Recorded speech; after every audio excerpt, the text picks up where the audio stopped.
Russ, my life is completely different now. Everything has changed. Do you get a new lady in your life, Mike? No, well, I don't know about better, but better for my back. I've got a new chair. Oh. And I'm really psyched about this. It's really comfortable. It's solid.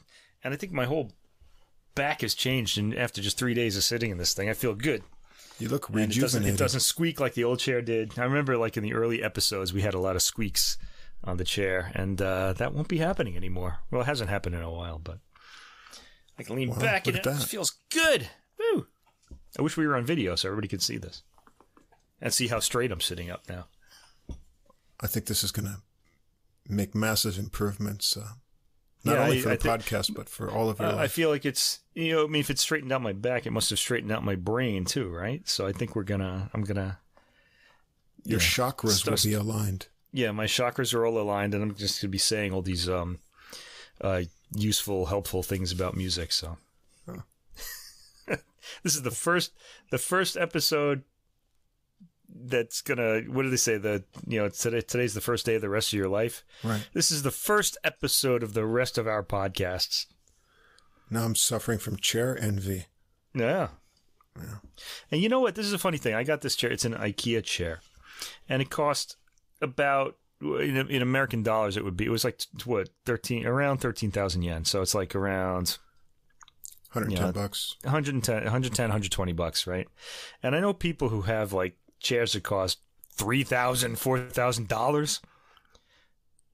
And it seems crazy to me. This chair is like ideal. It's for $3,000. Really, it ought to come with all these kind of fingers that massage your neck and your lumbar region and stuff. You would think, right? What are you going to do? This is a perfect chair. Why do people have $3,000 chairs? I don't know. I've sat in a $3,000 chair before. It really didn't seem all that special to me. Let's see how long it lasts.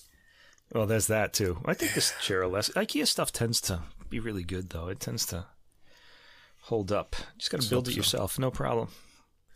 So I get to build it myself, and I get to feel like a man for a while. And then that feeling quickly goes away when it's finished. Well, let's keep feeling manly tonight here on Adult Music, the podcast with music for the mature mind. I'm Russ over here, and that's Mike in his new chair. This is Mike in my new chair. Feeling good. All right. And this is episode 54. And we've got a special edition this week, a themed edition. It's all piano. All piano. This is not only is it all piano, but it's sort of it's wide-ranging piano, isn't it? I think so. Because we wound up, I didn't really know what I was in for, even with the recordings I chose, and it was quite an adventure, and I think it'll be an adventure for you, listener, as well, if you actually listen to the recordings that we put up. Yeah, and I think this is quite an experience. There's a range of established and well-known musicians, and there's also some I'm sure most listeners won't have heard of before. Actually, we've got a debut recording in here, too, so it's kind of wide-ranging in experience of the artists and international. Where they're from. International too. And stylistically. So I'm moving around in this chair, and you can kind of hear it creaking now. I don't know what's going on here. Stop that. Oh, man. Yeah, I know. Stop playing with your chair in the podcast. I know. I'm just too excited about it. I don't know. Anyway, before we get underway here in this episode, I want to remind the listeners again, in the episode description, you'll find links to Spotify and Apple Music for almost all of the music we'll discuss. The first recording this evening is Hyperion, and we've done a lot of their releases, and they're not available on streaming yet, unfortunately. But I'll put the Hyperion links so you can hear samples in the description. Yeah, samples in this. Also, at the top of the description, there's a link for all of the music that's available on streaming in one place on Deezer, our preferred streaming platform, where you can also follow the podcast. Just look us up, Adult Music Podcast, under playlists or podcasts. You'll find the episode playlists for all of the episodes there. And if you don't see the full description on your list, or list on whatever app or platform you listen to us on, come over to our host site Podbean, where all the links are easy to find and follow. Now, if you enjoy the podcast, please do follow or subscribe on whatever app or platform you listen to us on.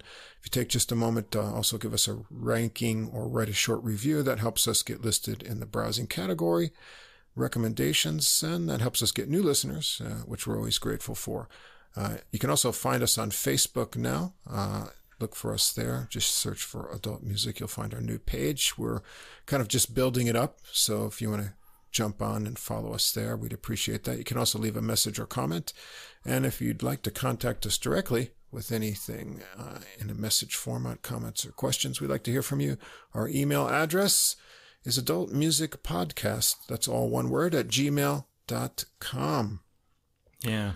Well, before we get into the music, we reached the final musical coda section. This is our section of entitled Musical Necrology, I believe, right? Yeah. Yeah, we trot this out from time to time when we're feeling sad. Yeah, in the jazz world. About musical losses. Yeah. We lost the cornetist, Ron Miles, this week, who has been getting a lot of attention in recent years for his own releases and collaborations. We covered one he did with a group he'd worked with out of the Denver scene for many years, the Jazz Worms. Yeah, last year we did the Jazz Worms album, their second album, because they did one when they were all really young. Right. And then one the year before his death, as it turned out. How about that? Kind of bookended his career. Too young at only 58 years old. So. 58 years old. That's only 2 years older than me, and I'm hoping to get past that. Yeah, so. Also, he had a record. I can't remember. What was the name of that album?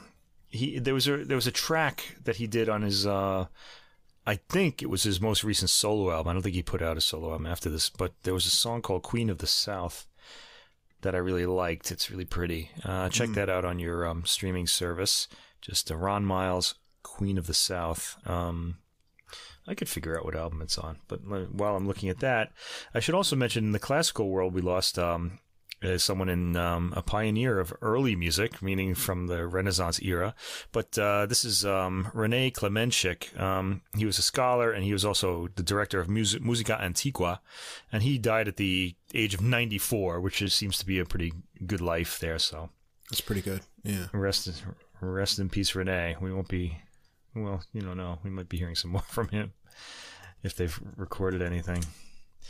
All right, the Ron Miles album is Rainbow Sign. Okay, it's kind of a challenging record, really, but there's a track on it called Queen of the South that I really liked, and so I'm going to recommend that. I enjoyed his playing. He's not a technical showman of the instrument, but he placed his notes really well, and his compositions were interesting too. He played the cornet, and that's unusual to me. These days, I'm really interested in hearing that. It's just a different sound than the trumpet that you often hear. We often hear some really virtuosic trumpet players in jazz. Yeah. So just a different sort of timbre to the instrument.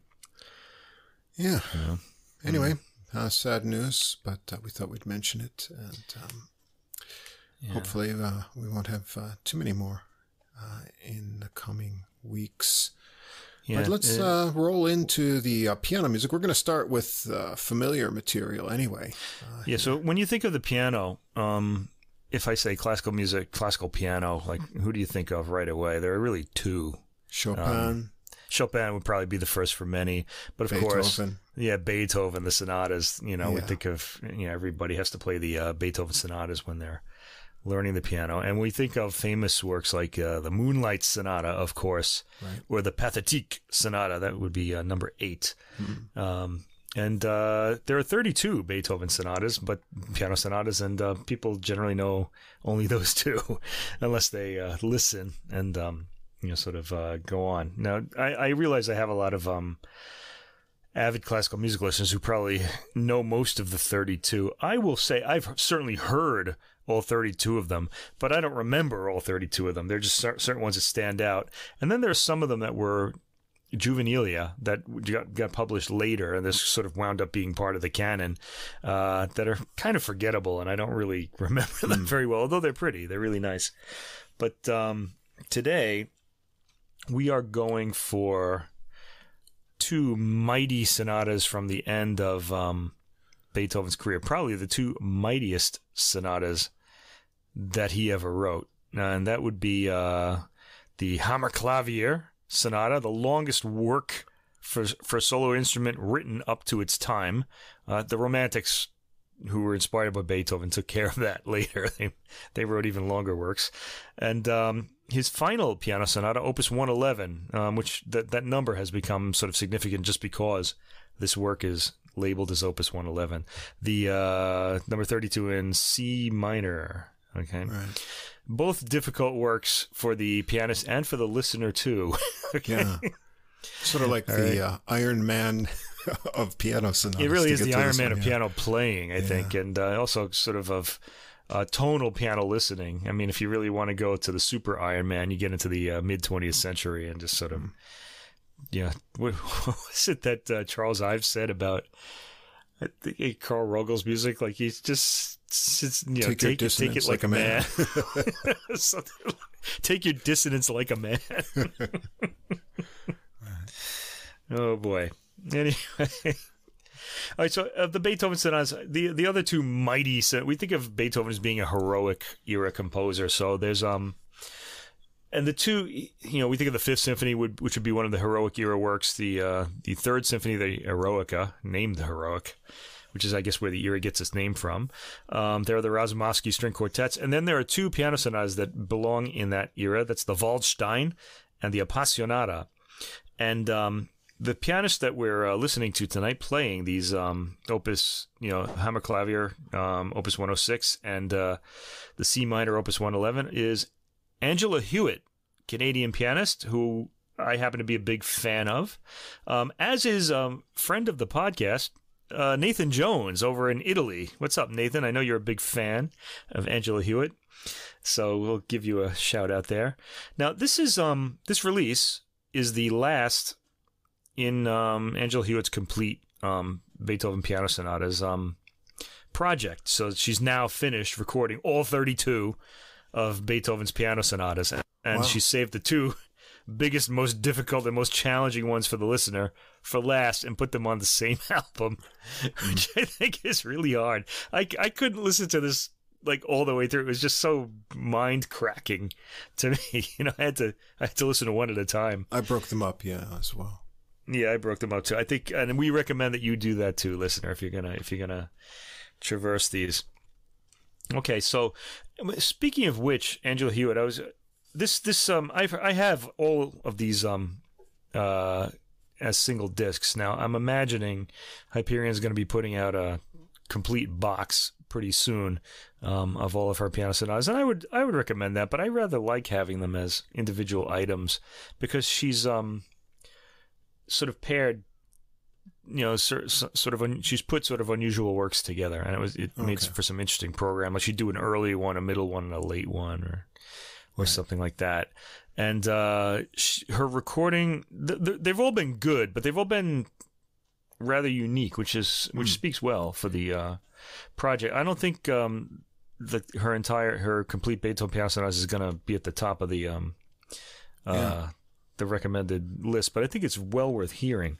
I liked her approach to these. I did too. She did a really powerful, like Appassionata, way back towards the beginning of this series, and here she's playing two works that are said to be deeply spiritual and also very sort of not heroic, but just powerful. And when you hear people play them, they're usually very loud. They're really the Hammerklavier especially.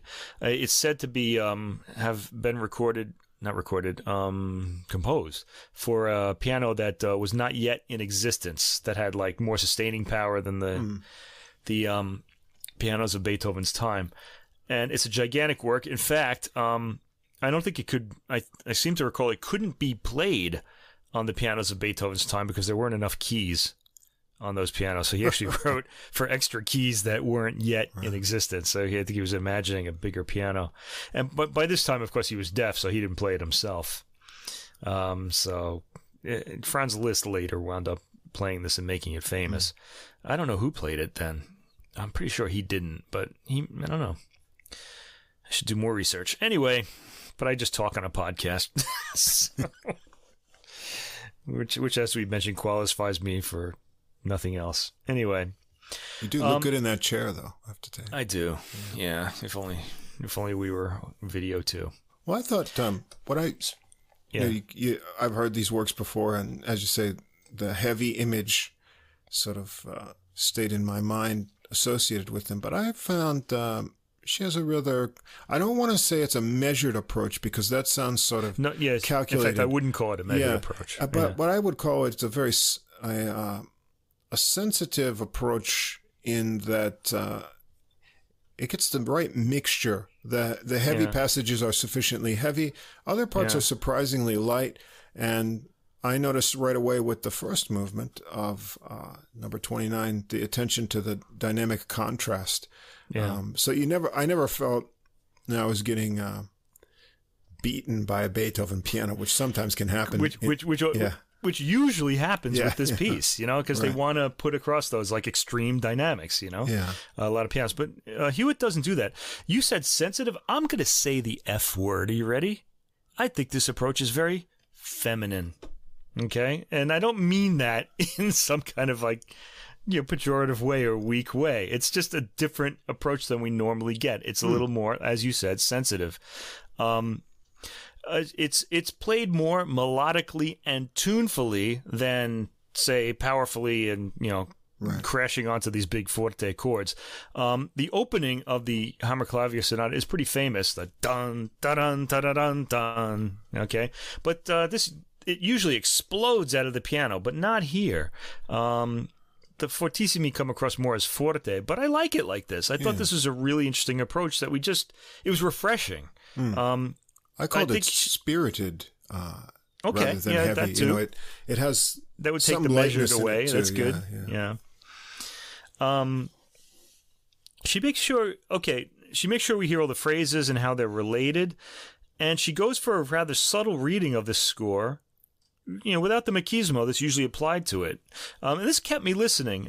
She also shapes all of the melodies and so well, and just sort of make sure that we hear all the cadences, that we follow the sections of this massive work fairly easily. Not an easy task, and she must have really put a lot of thought into this. The quieter themes, like the second theme in the sonata form, are really lovely too. She has this way of, when she's approaching cadences toward the end, she has this kind of almost like hiccup. It's like a slight staccato that she adds to certain parts of the phrases, which makes them kind of noticeable. And I just found that these little markings, these sounds kind of made me more aware of where I was, in the movement or in the score or in the whole structure of the piece. The recording's a bit distant from the piano, so you get a lot of room ambience. But the detail is all present. It was a good recording. I usually don't like it when the piano is recorded like this, but I did like this particular album. I don't think it took away from her dynamics at all. I think that she just doesn't play the fortes especially loud. I like the overall sound, I think, to this first movement. There are a lot of teasing pauses in the development section in the middle when the themes keep changing and changing keys and being shortened and chopped up, and she'll stop on maximum tension to add to that tension. This and the imitative material, and especially in the last movement, the big fugue, really benefits from Hewitt's long experience with playing Bach's contrapuntal music. She's especially good at bringing out the different voices as she plays and keeping a balance between the two so that you can kind of follow what they're both doing. The beginning of the recapitulation in this first movement is taken in a way that you wonder if it's still in the development. It's easy to get lost in this.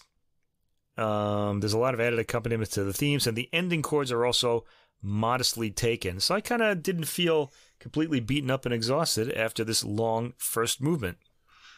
we get a surprisingly brief, well, it's not surprising if you know the work, but scherzo, the second movement, is very fast. It's presto. It's very short, and it's total contrast to the first movement. It's light, and it's a little cockeyed in its rhythm. Dun dun dun dun dun dun dun. It's kind of like that. Accents are modestly applied. Not always the case with Beethoven pianists, and an overall sense of musicality comes out of this performance. I really liked it a lot. All right, next we get to the third movement, the Adagio sostenuto. This is the slow movement. Adagio sostenuto, appassionato e con molto sentimento. I've always kind of found it odd how this is a very long movement too, and the mighty first movement and this long meditative third movement are separated by the briefest scherzo. It's just kind of sandwiched in there. Like you have these two enormous loaves of bread and then this tiny sliver of meat in between. She starts I think this is the meat. Third one very softly too. It's very, very softly. Yeah, and it's sort of a chorale, which should give you its chords. This is the sort of thing that's sung in church, and it should put you in the mood of spiritual pursuits when it's in instrumental music like this. So we know this is just because of that this is sort of a movement with spirituality or some sort of transcendental quest in mind. So it has a religious feeling to it. She plays this movement at enough speed to keep the sense of melody or theme holding together, then rather than have us drift away into the ether with each chord, which also sometimes happens, but not here. This music feels like it's going somewhere. Angela Hewitt makes sure we're aware of that. I was very interested in the way she approached the syncopated melody in 3/4. I think it's 3/4. I've never played this work. It's kind of it's sort of like in 2 or in 4 in one hand, and then there's triplets in the third. It's not in 3/4. I'm sorry, but so it's sort of like contrasting rhythms. And some pianists give it a slightly swing feel, and it kind of sounds like it's jazz. And that can't be right. This sort of rhythm wouldn't have been available to Beethoven. But Hewitt here avoids that completely, and I was pretty amazed by this. She plays the left hand low bass note followed by the 2 chords. It is 3/4 as a tenuto with a staccato dot. Okay, so it's kind of like the note is held and then it's just kind of lifted off for a slight silence, and then the next chord is played. So they're detached. And we don't get that jazz sense from this, the swinging kind of feeling. It comes across as something more mechanical, like a wind-up music box, which is very appropriate for Beethoven's time. This felt true to the period to me, so I liked that approach. I was really impressed by that. The themes reappear, reharmonized, recontextualized, developed. The chorale comes back at the end. I've always found this movement a bit hard to follow, but I've come closest to following it here. Hewitt is an excellent guide. I really liked this a lot, so I'm really feel like I'm discovering a lot about this piece that I didn't hear. And I think all of her whole interpretation, all the decisions she's making are really good ones. The voices are well balanced. The sense of the movement's form is put across well, even though it can seem amorphous, but it does feel like it has a direction and a shape here. I could probably listen to this performance again and again. Finally, we get to the big fourth movement. This one's the one with the big fugue in it, and this is really where Hewitt excels. Well, and she's good all through. There's one of those tenuto. I don't know what the name of that is. You have the line, which is tenuto, with the staccato dot over it. And I know what it means, but I don't know what that's called. I think it's referred to still as a tenuto. But it has that bass note after the ethereal chords at the opening. The fourth movement starts with these kind of chords played high in the piano's register. There's a bass note, and then you're kind of like, it's like you're drifting off into space, free at last of whatever was holding you to the earth, like you're some weather balloon or something, breaking the bonds of gravity. It's the way she plays them here with the tenuto staccato bass note and the ethereal chords. I could identify this recording as her because of these little characteristics that she puts in. So if you didn't tell me who the pianist was, I would, because I know this performance now, that I would be able to identify this, which isn't always the case with other performances. So I'd say it's pretty unique that way. The sudden sforzato bass note that starts the fugue material simply interrupts and doesn't land so forcefully that it erases your memory of the previous material. Like, 'cause it's a bit of a shock, and when it comes, usually you just forget what you were listening to because you're suddenly in the moment hearing this. The fugue comes, it's very long and very fast, but even at this speed, all the melodies are well balanced and each is identifiable by the ear at any time. The fugue goes on for most of the movement. Sequence melodies break us out of the first fugue. Then a slower, more stately fugue starts at around the 9-minute mark. That's right, listeners. This is going to go into double digits as well. This whole sonata lasts about 50 minutes. Okay, so it's pretty long. It's a long time for a pianist to be playing a single work without a break. Well, you have the breaks between the movements, but you can't get up, really. This eventually combines with the first to become a double fugue, or some combination of themes we've heard. I'm pretty sure it's a double fugue. It's quite a display, and the chords at the end are pretty emphatic. I thought this was a really interesting, sort of alternative interpretation of this work, and I really enjoyed listening to it. It was very inviting, and it's very melodic as well. It kind of sacrifices drama for melodicness, for musicality, and for shape. Would be my interpretation. Now, if you're looking for drama, there's a bit of drama here. It's built into the piece, but you're probably going to want to go for another pianist if that's what you're looking for. I recommend Richard Good. I like his playing a lot. Recently, Igor Levit did a pretty fast recording of this, and our favorite pianist, one of our favorites, Jean-Eflain Bavouzet, played this pretty well too. So I'd recommend his recording. And he has a nice light touch on Beethoven too. Yeah, and he's pretty fleet as well. What happened is a lot of there's a new Baron Reiter edition of all the Beethoven piano sonatas that came out, and a lot of pianists have followed that score and sort of reinterpreted it the way they play these works because of the new details that have emerged from this new edition. And I'm guessing that Hewitt is looking at that edition as well. All right, well, after a day's break where I had to recover from listening to this 50-minute massive piano sonata, I went for piano sonata number 32 in C minor, opus 111. This was the last sonata that Beethoven ever composed. It was composed from 1821 to 1822. Beethoven died in 1827, and he composed, I think, 5-string quartets between this and that. So he was done with piano sonatas and just went on to these string quartets, which are equally massive and sort of hard to break down. So these are really rewarding works. You sort of learn something new about them every time you hear them, just because they're so complex and deep.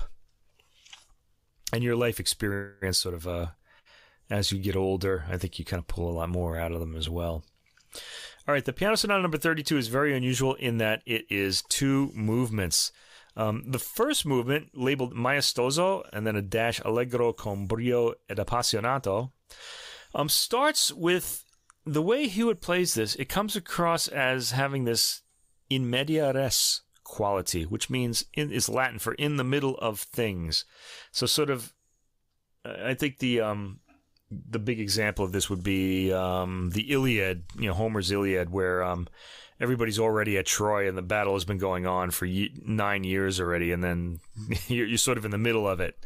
So it's almost like there's been stuff happening. It's like walking into a room and like there's this big argument happening and you don't know how it started, but you just know there's an argument happening.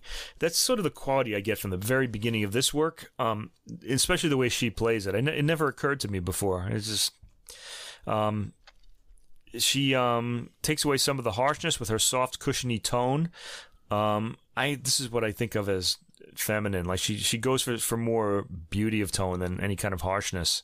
And there are some harsh moments in this opening of this work. There are harsh chords that come booming out of the piano in other pianists' hands. She shapes the material, underplaying the dynamics to accentuate the narrative line. We finally arrive at the main theme of this movement at exactly the 2-minute mark. Before that, there's a series of notes that are kind of occasionally accompanied by this really dissonant sounding harmony, and those harmonies are usually played sforzato, meaning like you're hitting the note, the key really hard to make it like really sound like you're forcing the sound out of the piano. She follows the direction, but she doesn't really make sure you hear that. It's more subtle in her hands. So at the 2-minute mark, we hear the main theme dynamically. Again, it's underplayed, and I don't mean that in a negative way. Again, I feel there's not enough contrast between the second half of the theme and its repeat, played more quietly. But that's okay. I'm really willing to let that go for the musicality of this performance. The clarity and speed of the material that follows is really impressive. The second time the main theme is played, we get a staccato legato contrast between the 2 times the second half is played. So she varies the repeat. The development starts after the pause at around 6 minutes. Again, she takes a pretty long pause here to let us know that the opening material is done and we're going to hear the development next. Then, after only 30 seconds, we're back to the main theme. I think the way this movement seems to be shaped is that we have this recapitulation, but there's all sorts of, I don't know that it's extra material or if it's just it's reharmonization, but it just sounds like there are elements being added to the material that we heard at the beginning.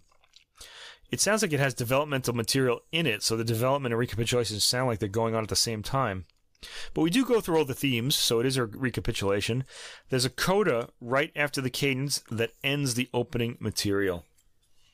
So it's a pretty powerful movement. Now, generally, that's the masculine movement, and the second movement is the more, generally speaking, feminine one. So there's sort of like that yin-yang, or yang-yin in this case, quality to these to this work. Okay, so we're kind of, I said this would be the more feminine, but I told you already she's taking a more feminine approach to this, her interpretation, going for that cushiony sound that I'm really enjoying hearing a lot. The second movement is labeled arietta, adagio. Now, an arietta is sort of a light aria, or a song. This sounds more like a canon. Not a canon, a chorale, sorry, like a church work again, to my ears. So a simple song that would be sung in church. And I think that's apt because this is really a set of variations where the note values speed up as the movement goes on while the tempo remains the same. So like you'll get like quarter notes, and then you'll get triplets in quarter notes, and then you'll get 16th notes, and then 32nd. And it doesn't keep going like that. There are breaks from that. But at the end, we wind up with unmeasured sounds, like a trill. Okay, so the trill isn't measured as we reach out into the ends of the universe and into the divine. I always kind of think of this movement as, how can I say this? Shedding the earthly weight of the body until pure spirit is all that remains. That's how those Buddhist retreats you went on have gotten. That's it, man. It's given me the vocabulary. I just wrote to talk about these spiritual things. The ending is dreamy. It pales in comparison to. I'm going for something a little heavier, or is it lighter? You know, Both. Only those of us who meditate know for sure. Anyway. Dreamy. Yeah, well, it is, though. It's kind of, it is going, it feels weightless to me. And I guess dreams are kind of weightless. They don't really have the heaviness of everyday reality to them. All right, the arietta is gently played, very pretty, and quite slow and stately, in fact, which makes me hear it as a chorale. It sounds more like a hymn to me, like chorale, okay? At about the 250 mark, we hear the melodic line started to speed up with added notes and shortened note values in a dotted triplet rhythm. Dun, dun, dun, dun, dun, dun, that kind of thing. It's kind of like a fast Siciliano, I guess. I like the transition into this, which is almost imperceptible. The rhythmic texture simply changes without warning. And the next section begins around the 450 mark and features the same dotted rhythm pattern, only with 16th notes. So there's no triplet here. It's 4 16th notes, except that 1 or 2 are missing, I think. I do have the score of this, but it's like in a box somewhere in a closet. I didn't take it out. That would have been a good thing to do. The next stage occurs at 6 minutes and 30 seconds, and we're really moving fast in these dotted rhythms now. He keeps to the dotted rhythm. Dun, dun, dun, dun, dun, you know, that kind of thing. Next stage at around 8 minutes and 30 seconds. Here the music gets quiet and is mostly played in the lower end of the piano, with the bass line driving the ever-increasing note speed. At 9 minutes and 30 seconds, we hear a triplet rhythm in the high end of the piano. So we're getting contrast, the low end, the high end. Hewitt is expressive in this section, and there's a loosening of tension and momentum, probably to set us up for the slowing to come. Next, at the 10 minute and 20 second mark, the new material is coming faster as well. Then we get 11 minutes and 20 seconds. So the new themes are kind of speeding up. They're coming faster now. We're back in the high end of the piano with triplets, and they're played very quietly with a music box quality. Very nice. This was a nice interpretative choice here. She gets louder as the music starts to go unmeasured, with long arpeggios leading to the first trill we hear at about the 12 minute and 45 second mark. This is a 20-minute movement, folks. So this sets us up for the end of the movement, where similar trills will be played in a higher register. So we're getting sort of higher and higher, or farther and farther away, higher up into the heavens. The trills climb higher and end in a turn to a very slow rhythm and melody. At 15 minutes and 30 seconds, we get a new rhythmic figure and texture. Momentum is starting to build again.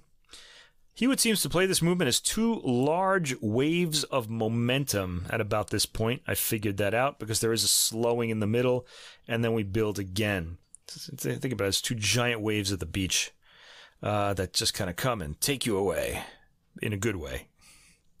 Triplets come back at around 17 minutes and 30 second mark. They're mostly heard in the bass as the right hand plays chords on the beats. The high trills and final approach to the end starts at about the 18 minute and 30 second mark.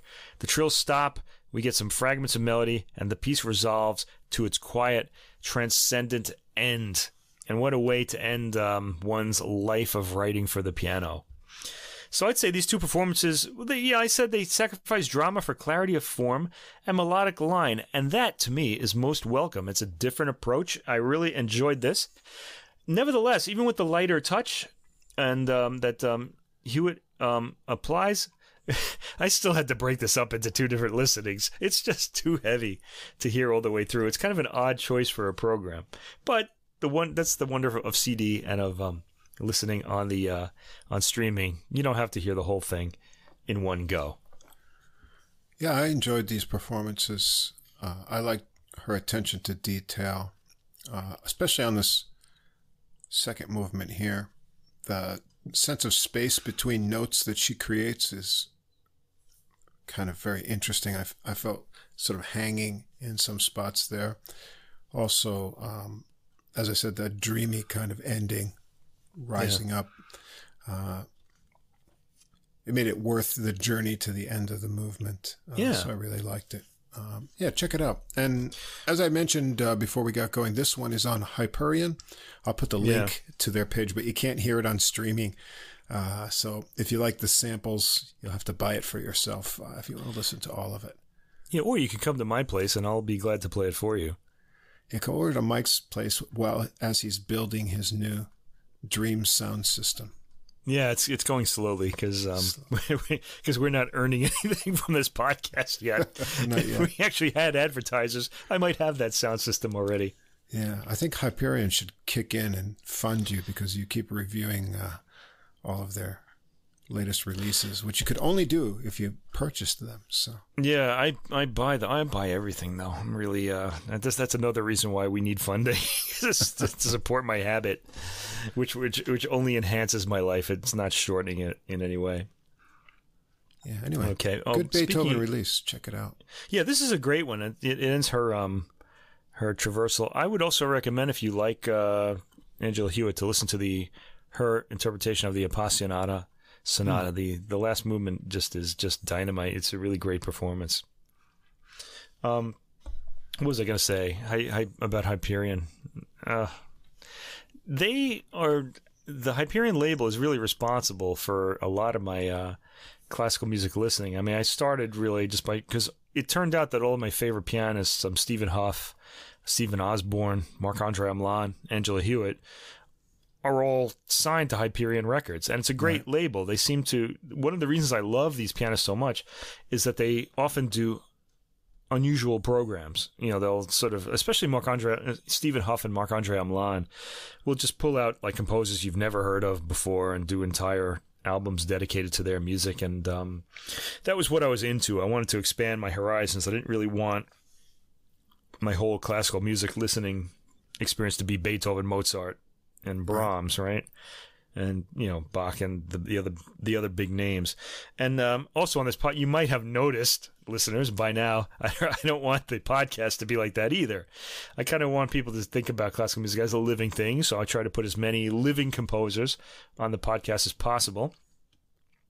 And just go back into the past and discover some composers that we don't know, like Paul Wranitzky, right? Yeah, Wranitzky. So he'd be a good example of that, yeah. Who we're going to be hearing more of. In fact, we're going to have a special Wranitzky section, just like our musical necrology section. Yeah. We're going to have a new segment of the podcast called Wranitzky Releases. That's spelled with a WR in both words, by the way. That's right. And there have been, because there are suddenly a lot of new Wranitzky albums out. And I'd like to. Do you think we could just take credit for that? We don't know if it's us, but we could say it was. Why not? I think we were one of the first to notice that first orchestral works that came out. And well, that was because of... Well, yeah, because you pulled that out. You were the one who kind of put that on the program. And then Bernard contacted us, and we just sort of got into them after a while. Daniel Bernardson, that's right. Yeah, Daniel Bernardson. Daniel Bernardson. God, I keep doing that. I'm the worst. He seems to be really excited these days because there's a lot of stuff coming out. So only a year after, right? Yeah. That we started talking about him.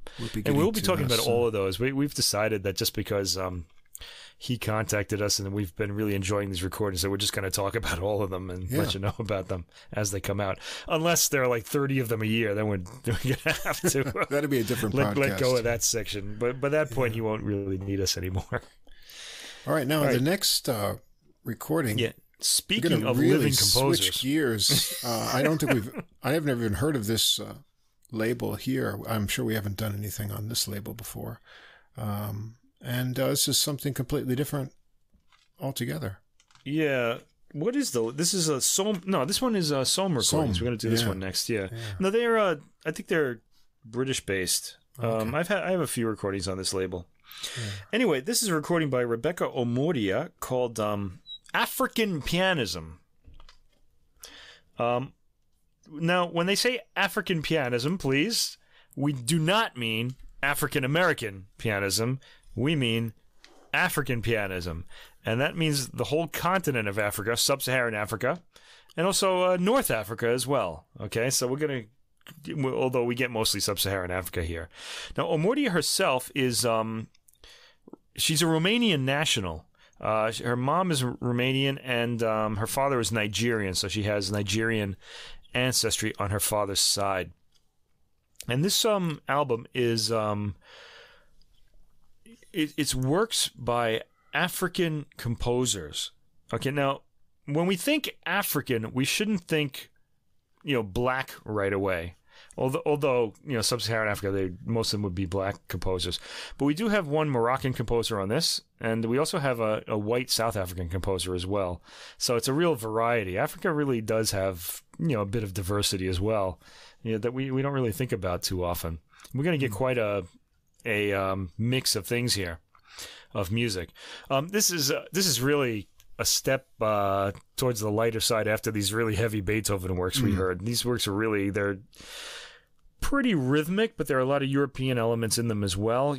A lot of these composers studied in the West, and then they added African elements to their compositions. Harmony really does it comes from Europe, and if you're writing a piece that's harmonic, that uses harmony, you're gonna have a lot of Western influence in it, but we do hear a lot of African sort of rhythms as well, which make these really interesting. Yeah, there's a lot of pentatonic kind of folk things and a rhythmic approach. But as we go on, I was surprised at some of the harmonic influences too. And I didn't know what to expect from this, but I have to say it's an easy listen. It is an easy listen. Yeah. Yeah. Well, it's an easy listen in that our ears are really attuned to rhythm, right? Because popular music is about rhythm. It's about energy, and in America too, we have a lot of like blues influenced music, R&B, hip hop, African things rhythms. like that. So rhythm is just in our ear just because we grow up hearing it on the radio. Harmony is a little harder for us, but that really is the European element. And I think that's what puts a lot of people. As a teacher of classical music, classical music history, I get a lot of comments about, I want to like classical music, but I don't understand it. And that really comes down to, I think, harmony. They're kind of intimidated by where it's going, Right. all these things. It doesn't really, you start by listening, basically, and then you go from there. You got to do it. By the way, you mentioned pentatonic, but there is one, the Moroccan composer Nabil Benabdel Jalil. I hope I said his name right. These are going to be hard names to say. His piece, the Nocturnes. He used a lot of Arab modes in this one, yeah. There's some really interesting harmonic changes when you get those to were his really works interesting, on here, I thought, too. I'm going to do my best to try to explain what those are like. You really need to hear these, really, to understand it, what I'm talking about, because it's hard to conjure this. With something like the Beethoven, people have heard these works, especially if you're already a big fan of classical music. So if I kind of explain certain melodies, people will recognize, they'll just remember them, But in this case, this is all new to my ear, especially. All right, our first work, Ayo Bankole. This guy had a pretty interesting life. He's Nigerian, lived 1935 to 1976. This is his Egun Variations in G major. Okay, now, first of all, I don't know how to say any of these names. I'm doing my best, and I hope you'll... Can I buy a vowel, please? Yeah, can I buy a vowel? Jeez. I think there are plenty of vowels in these names. Actually, the first one's missing one, and then the other ones have too many vowels for English speakers, but we'll do our best to butcher them as we do with all languages. Here. Yeah. and don't worry, we will give as good as we get, because once we get to the third recording, which is about colder northern climes, I don't know, somehow I don't know where people get pronunciations for these names, but we'll do what we can. Okay, so Bankole was the I don't want to say the most interesting thing about him, but the thing that stands out about his life is that he was murdered along with his wife at the age of 41. And that's all the information I've got about that. I didn't really look into it too much. I hope it wasn't because they didn't like his music. But. Nah, it probably wasn't that. No. But he has that in common with who was it? It might have been Antonio Stradella, the Italian composer. There was one Italian composer who was murdered because he was like in debt, and his debtors, his creditors, finally caught up with him. Uh-huh. And he was summarily executed. Anyway, to our loss, because his music was really good. I can't remember who that was, though. It was a Baroque era guy, though. Anyway, back to Bankole. His parents were both musical. His father was an organist and choir master at St. Luke's Anglican Church in Jos, Nigeria. Jos, where he was born. Okay. And his mother taught at Queen's High School in Osun State. You're seeing all the Western influence here, aren't you? Yeah. Christianity, these, England, these sorts of things. He left behind a lot of music, especially for the piano, and his music fuses European structural models with folk elements from Nigeria.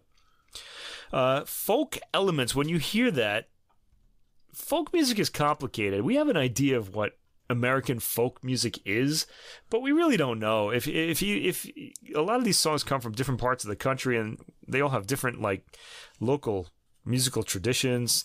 I've heard a lot of things about the music of Appalachia, where people here play something this way, and then the person in the next town plays it a different way, and it just becomes sort of set. You're from here, so you play it like this, sort of things. Well, that sort of thing happens. Yeah. In one common theme of folk musics around the world, and one of the reasons why they may use this kind of pentatonic or larger interval scales, as this music was often performed and heard outside, maybe while in a work environment, and those larger intervals make it easier to hear and participate in. And sort of a common theme, in different cultures, those sort of larger steps in the melodies than you would have, in seconds or, a chromatic type of thing. These kind of pentatonic intervals feature a lot in, music that... popular music too, yeah. Popular music, but with folk music is a participatory music, right? That people shared and used in their everyday life. And those melodies could travel over outdoor spaces and be easily participated in by people. Yeah, and they also make for really instantly memorable themes and melodies. And these are work songs in this piece here too, right? And coming up also as well. So I think not in Bancoles, but the next one too. So we get these kind of, I think folk music sometimes accompanies an activity or a situation too. So that element is there as well. It's not necessarily music that, is performed on a stage, but the environment has an influence on the way it sounds. Yeah, it turns out that there are also 200 ethnic groups. 200 ethnic groups in Nigeria, and each has its own language, culture, and music. So folk elements is a pretty complicated matter in Nigeria. This would take some serious research to be able to figure out, even if you happen to be African, I would think, because I think you'd know the music from your culture, and not necessarily the one in the neighboring town or however these work. Okay, the Igun Variations is based on an Igun song called Tona Noe. And this starts with a nice set of chords and a rocking triplet motion. That sort of rocking motion, like back and forth, is really a characteristic of African music in general. You hear this a lot on this album, and it's really pleasing. There's something really freeing about it. It's a pretty piece with some nice harmonization by Bankole. Straightforward with a repetitive set of chords and a simple melody, being a folk, oriented piece. Bankole then gives us his first variation. It's a bit more involved, and the variations start coming fast and furious after that and get a bit fleeter. Bankole is pretty inventive in his variations. Especially, I liked his pencil line variation that we hear in the 4th minute, and then he contrasts that with a full-sounding forte variation following, and then a fleet sketch of the theme follows. The very last bit of the theme repeats with its rocking back and forth rhythm. It's a surprising fortissimo rhythm played in the upper range of the piano. The piece has a sense of closure through a bass note, but the harmony is left open-ended on the chord, which I thought was interesting. So it has a sense of closure, but it doesn't. Sort of both at the same time. It's a nice touch. Omordia has a nice piano tone here and a good feel for this music. I often wonder if, say, another musician without the Nigerian roots had played this, whether they'd be as natural in this. I mean, I think you'd have to really be there and hear the local music to really be able to put this across. It shows in her phrasing, and a yearning sense comes through. I always get this sort of yearning sense from African folk music as well. Something about that sunshine. Next, we have 12 pedagogical pieces. We hear 4 of them. Of the 12 pedagogical pieces by Joseph Hanson Kwabena Nketia. He's Ghanaian, and he lived 1921 to 2019. So he was 98 years old, or 97 when he died. So he lived a long life. This piece is called African Pianism, 12 pedagogical pieces, and we're going to hear 4 of them. I don't know which ones in the list they are. This guy, Kwabena Nketia, studied aesthetics and music in London and the U.S. during 1944 to 1955. What a time to go to London, though the war was still on. And he says that the music is derived from the procedures of African percussion music as exemplified in bell patterns, drumming, xylophone, and mbira music, which is the thumb piano. Right. He wanted to give African piano students something with African rhythmic and tonal flavor to enrich their experience, shape their orientation, and their sense of timing and coordination of rhythmic and tonal events. To be honest, these, to me, I mean, you can hear these elements, but the harmony is really what drives these pieces, I feel like. The first piece that we hear is called Playtime, is highly melodic and appealing, simple in its harmony. It sounds like a fun piece for the students. It's very musical, unlike many pedagogical pieces, and it reminds me a bit of the approach that Bartók used in Mikrokosmos, easy to difficult, and I'm getting a sense of that here. This would be, I guess, one of the easier ones, although of the 12.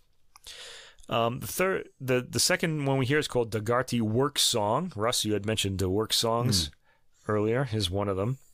This one has a folk-like melody with a middle section featuring a hammered-out rhythm in the treble, which morphs into a quicker folk-like melody.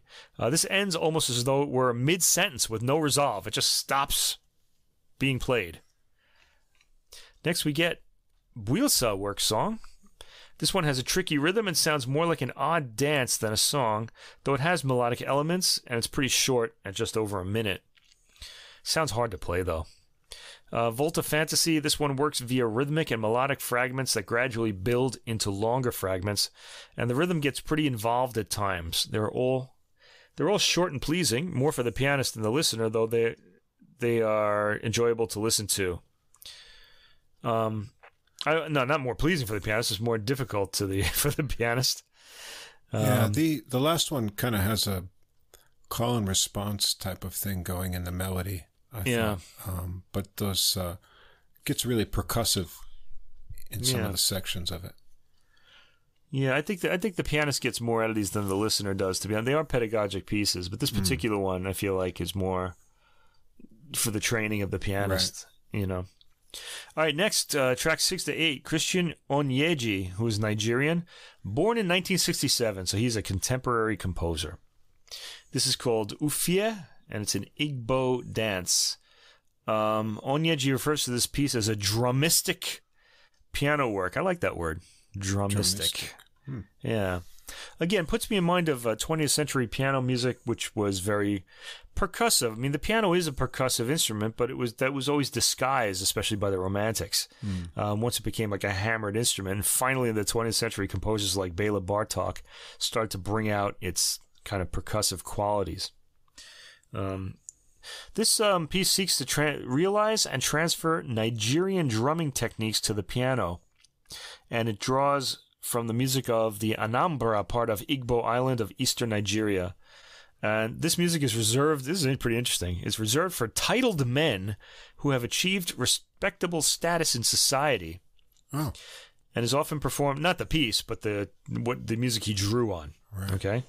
It is often performed for title celebrations or for other special achievements of important men. Now, the tonal resources, the tonality, not the music, I guess, the tonal stuff, is derived from the music of the funeral rites of female members of high achievement in the Ngwa area part of Igbo land, Ukom. All right, the first movement of this is moderately fast, and we get a rhythmic figure right away. There are a lot of rapid, repeated notes in the thematic shape, so the drumming, I would guess. There's a kind of melodic figure that keeps repeating, but the changing rhythmic patterns are what carry the piece and give it its interest. There's some very appealing melodic moments that appear out of the texture and just as quickly disappear back into it. An element, again, that I really like about African music that'll often happen. There are contrasting slow sections which still have compelling rhythmic patterns with melodies built into them. This piece almost works like a rondo, where the opening theme just keeps coming back.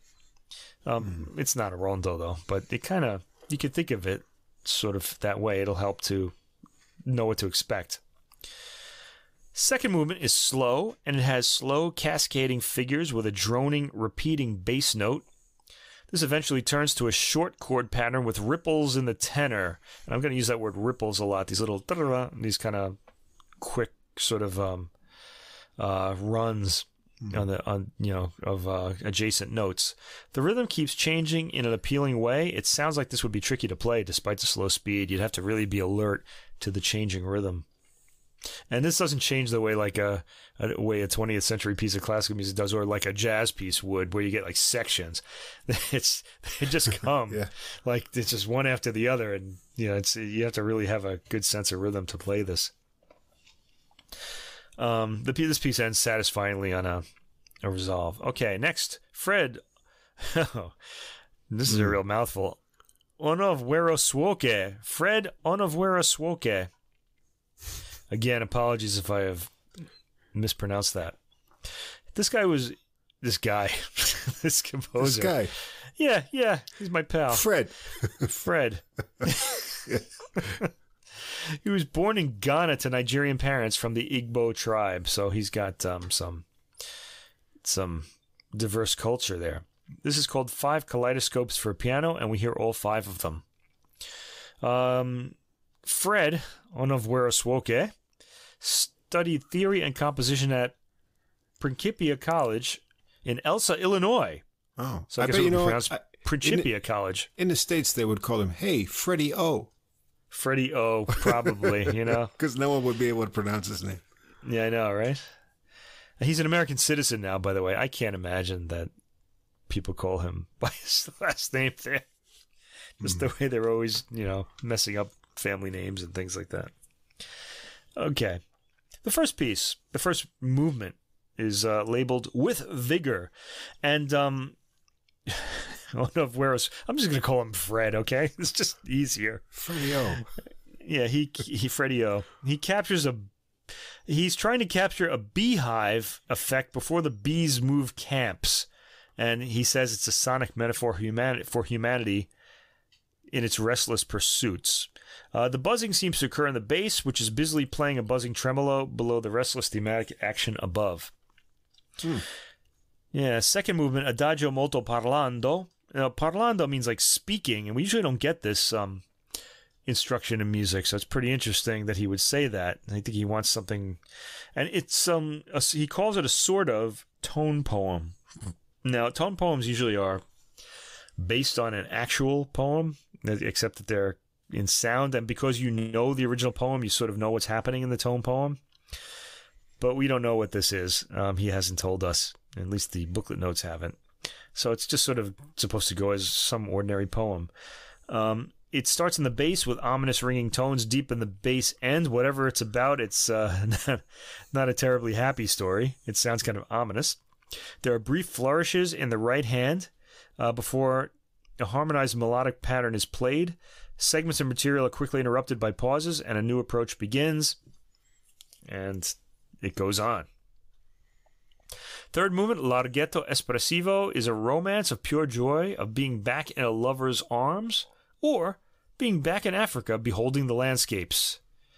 So expressing beauty and repose that he feels when he's there. This starts with a back and forth melodic pattern, sort of that rocking rhythm that I like so much in African music, ending on a chord, which is then repeated and resolved. There's a lovely contrasting middle section in this, and then we repeat the opening material. So in ternary form.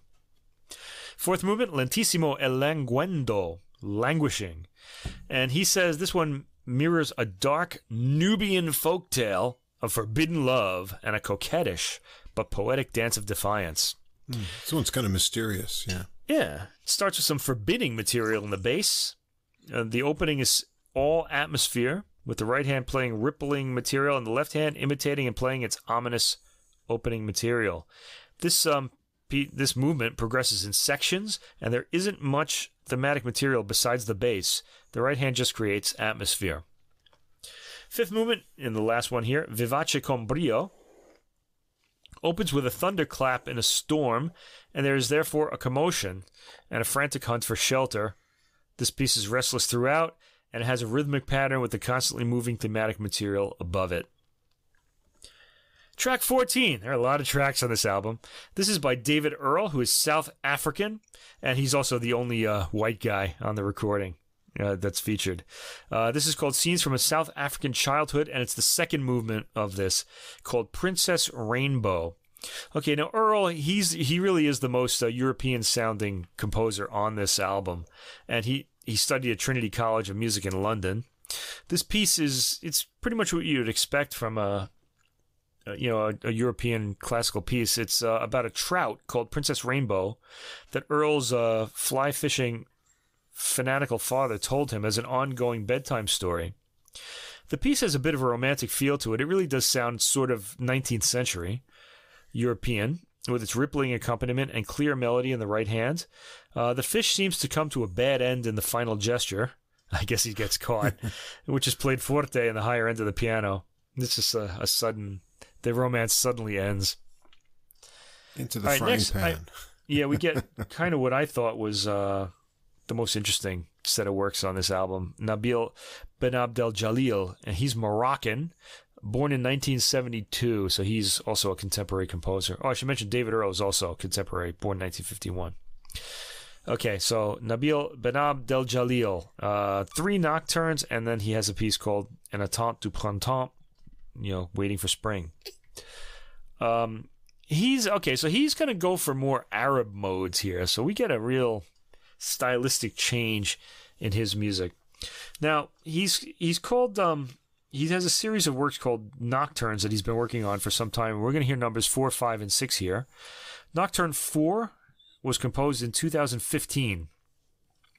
It has an uninterrupted melodic line from beginning to end, and the melody is developed mainly in the Kurd fashion. What that is, I don't know. Okay, but I'm going to guess that it's sort of a Middle Eastern mode. Okay, the work has a lot of appoggiaturas as a motif. You'll start above the note and then kind of come sort of crashing down on the main note that you want to play. It's slow and tranquil, as we expect from a nocturne, with a bit of mystery. And Omordia shows a nice touch here, particularly in quiet passages, and in balance between the separate lines. This piece ends rather inconclusively, as though interrupted. The Nocturne 5, written in 2016, the composer here is trying to get close to the essence of Chopin without simulating his world. Chopin, of course, being very famous for his nocturnes. Chopin is heard in the harmonic patterns. So, in other words, the harmony, it kind of leaves this kind of like halo of overtones over the piano, and I think that's what he means when he says like Chopin, because Chopin's nocturnes have that sort of sense, like there's a sort of glow to them, this overtone glow that comes when you have the pedal down. You're playing Chopin's arpeggiated patterns. I noticed this one has kind of a more denser. I think there's a lot of seconds that are like passing intervals that create a little tension that holds over, and so this kind of shifting harmonies in it. Right. I think you're talking about those things I called appoggiaturas, right? The seconds. Because it'll go from the higher note to the lower really quick. Yeah. And that's how I hear it anyway. I wasn't thinking of them as that, but they're probably not that. But the harmonic effect, yeah. There's a lot of ornamentation, which he says. That's why the appoggiaturas. And great rhythmic elasticity. I wrote down that he likes appoggiaturas. He uses a lot of them. Or a caciatura, I forget which ones or which. I haven't played the piano in a long time. Indeed, the haze of overtones is the only thing that recalls Chopin in this piece. This is produced by the arpeggiated bass line. The melody is modal, sounds Arab in its phrasing. And it's Nocturne 6, written in 2020. Here he tries to express the freedom found within nature, but it is also a spiritual quest, since God is found in nature. Nature is God's most magnificent temple, according to the composer. All these works are pretty long. They're 7 minutes long. They're longer than the other works, the other movements on this album. This melody is also modal, and there's an interesting bit in the middle where the harmony seems to get stuck with this one appoggiatura type chord, followed by rising figures. It all comes crashing down in a single dissonant chord and a pause, after which we hear the opening melody again, and it ends inconclusively, the last chord fading into nothing without a resolve. All right, the last work we have by Ben Abdel Jalil is called An Attente du Printemps, and we add a percussion instrument here, the tar, which is an Arab hand drum. It's like this big single-handed drum that's hit with the palm of the hand and the fingers. And this is played by Abdelkader Sadoun. This piece was how do you like this? Written in Kiev in Ukraine. Wow. I guess the composer was there. There's a solo. This is I don't have a year for this one. I could look that up though. There's a solo piano version of this, but here we get the version for piano and tar. This particular work, I don't have the year. Okay. The drum gives this piece some added rhythmic life and really draws the ear from the piano, I thought. I think I would have preferred to hear this in a solo piano version. I did like the sound of the tar a lot, though. The two seem to be playing two separate things. We get some intriguing modal melodies on the piano, and this sounds more like a clash between Europe and North African styles. The two instruments come together with rhythmic accents at about 1 minute 50 seconds. Both instruments get more active after this, the piano rhythmically so as well. And the piece ends rather suddenly as excitement is building, and it just suddenly stops. I want to get the year of this piece. Let me see. Because he's still writing nocturnes, it says here. An Attente du Printemps was composed over an extended period from 1993 to 2016. So I guess he kind of kept going back to it. I guess so. Wow. Yeah. All right, the last three, we kind of end with a little, I guess this would be dessert after that main meal there of Ben Abdel Jalil's music. He's probably the densest harmonically on the album, but that doesn't mean that it's really dense. They're pretty listenable. Akin Euba, he's Nigerian, 1935 to 2020, so he just recently died as well. 3 Yoruba songs without words. So we have the song without words title, which recalls Mendelssohn. So melodies, you would think of a vocalist singing it, but there are no words, so the main instrument is playing the melody in a song-like way. And Euba, again, pronunciation, forgive me. Euba's concept of African pianism refers to the similarities between the piano as a Western instrument and Nigerian traditional instruments, using the piano as a medium to express certain features of Nigerian traditional music. This piece arranges for piano 3 of Nigeria's most popular songs from the Yoruba region of West Africa. The first one is called Ore Meta, which means 3 years. And this one also features Abdelkader Sadoun on percussion. He's playing the tar again. This is a very pretty melody one can relax into. In fact, all 3 of these are. They're folk songs, and you can see why they're so popular, just so appealing. This one really has that rocking motion to it, too. Right, the thing I associate with African rhythm so much. Yeah. And it's interesting we hear the tar on this Nigerian piece, because I think of that as an Arab instrument. But anyway, I really enjoyed the reassuring bass line, beautifully shaped and quietly and unobtrusively played by Omordia here. Track 20, Mo Jawe Gbegbe. Oh boy, it means I plucked the leaf of remembrance. Some piquant chords at the beginning of this. It sounds almost French in its harmonization. The melody is simple and catchy, and it builds up in volume as the piece goes on. Very repetitive. So he's kind of used some 20th century harmony to set this very African melody. It's a very repetitive song, too. It sounds like something easy to sing, like a folk song. And the last work on the album, Lori Oke Ati Petele, On the Hill, on the Plain. Catchy, satisfying. It's got a quick triplet rocking rhythm again, that African rhythm again, supporting it. Really beautiful. So this album, it's easy on the ear for the most part. It actually gets it gets more and more challenging as it goes on, and then at the end we are released from any complicated harmony. But nothing is complicated as the Beethoven work we just heard here. It's an appealing album and a really interesting listen of music that I'm sure most of us have never heard. Certainly I hadn't, and I was happy to discover it.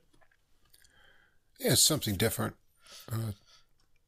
You don't usually think piano when you think of African music, but obviously these composers had exposure to Western music and classically trained background, and then added in their own cultural influences and experiences.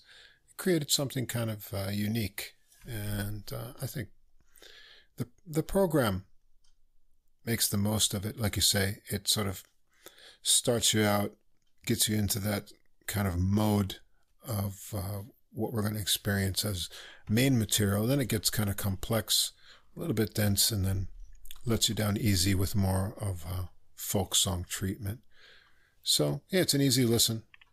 Put it on and absorb yourself into some different cultural melodies and rhythms. And, yeah, I enjoyed it. You know, I could see that as I move around in this chair, I'm still going to be making a lot of noise because it's got this kind of like fake leather texture, whereas the other one was kind of canvas and it didn't make any noise at all. So remember that stuff from the 80s, like pleather? Oh, yeah. Does that still exist? Yeah, it's still out there. It's a horrible word. I really kind of wish I had never heard it. In the summer, you're going to be all sticky. We're going to hear you like adhering to that chair. Yeah, I'm going to be adhering to that chair. You'll hear me peel myself off it. Maybe it'll be a mistake, but it is comfortable. I have to say, I'm really enjoying sitting in it. Anyway, I sometimes hear like classical pianists get all like, geez, the piano repertoire is so huge and there's so much unknown music, and people say, oh, I'm so jaded with playing the piano. Well, here's a bunch of new works for you to try out. So go try those out. You play the piano, you're never gonna run out of repertoire. Yeah, or you can try this next album. Oh yeah, you can try this next album too. This would be a real challenge. It's a little more challenging to the ear. Yeah, we're moving from the hot climes of Africa to the icy cold Northscapes of what we say, Scandinavia, the Baltic states, and the former Soviet Union satellite countries. It's a lot of icicles in this one here. A lot of icicles this one. Yeah, we're not getting any too much warmth here. The album's called Northscapes, and it's played by a Lithuanian pianist whose name really is unsayable. I'm going to go for it here. Ieva Jokubaviciute. But I don't know how to say those. Yeah. J would be like a Y? I don't know. Yeah, I guess so. Jokubaviciute. I don't know how to say this. I did try to look for it. Didn't come up. And my Google Translate wouldn't... had no Lithuanian. Doesn't have Lithuanian in it. Yeah. Way to go, Google Translate. I mean, they have all these they have Icelandic. I mean, I don't know. Oh wait, I have Lithuanian on this other one here. Let me see if I can. You want to type her name in and see what comes up? Let's see what comes up. You have Lithuanian on what? What do you have there? Deep L. Oh, I should pick that up. Let me see. Jokubaviciute. Whoa. It sounded like a Japanese voice. Jokubaviciute. Jokubaviciute. It sounds almost Italian. Yeah. Who knows how good this yeah, I don't know. That sounded Japanese to me. I don't know. Oh wait, yeah, maybe that let me try it again. Okay, now we've got it Lithuanian to English. Oh. Now it's not giving me any yeah, you see? There you go. Yeah, you can only listen to it as how an English person would pronounce it. Yes, I don't think that's I want right. to do you that. have to go to they don't have a Lithuanian voice on there. Anyway, if you're listening and you happen to be Lithuanian, you might want to record a few pronunciations for us on Google Translate so that we know how to help us say things. Yeah, okay. This is on the Sono Luminus label, and this is a label I'm completely unfamiliar with, so good to hear that. Now, this album came out in 2021. This is going to be my last 2021 album of the year, I'm pretty sure. I have exhausted finally those albums finally. We can say farewell to 2021. Okay. The booklet notes, I want to say, for this album were not very informative and kind of drove me up a wall with their pretension. They try to invoke images or feelings rather than explain anything. So I'm going to try to explain things to you and not use the booklet notes too much. Just the opposite of what I was looking for. Yeah. I looked at them, yeah. Yeah, I don't know. I mean, I don't need emotions explained to me because I'm listening to the music and I'm going to feel the way it makes me feel. But what the composer's after, they do explain that. I mean, they say they use all these weird poetic sort of things, like which I'll mention on the way here. Okay, so all the works on this album were written in our current century. So these are all by contemporary composers, and some of them are pretty famous actually already.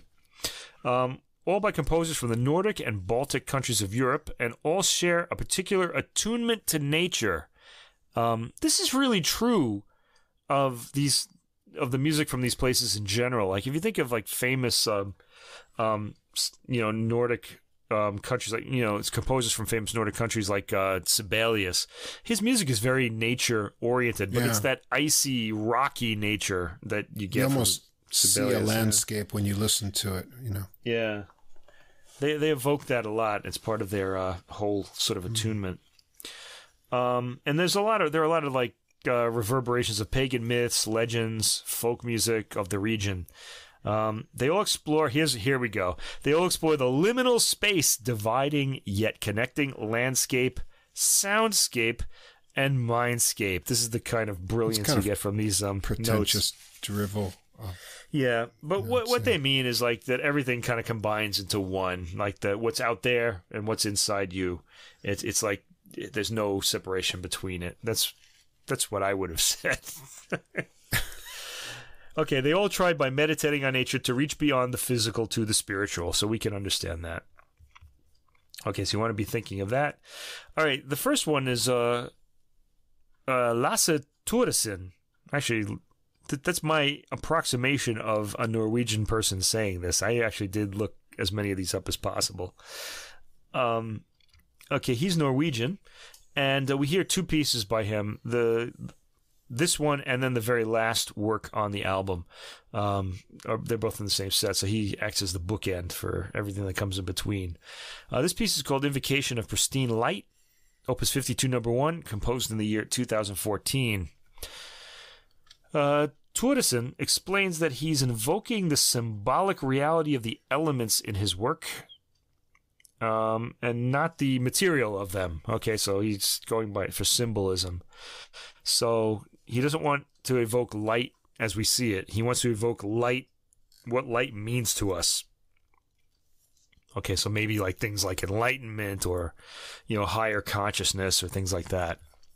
The work is freely constructed, and so is the other piece in this set that we're going to hear too.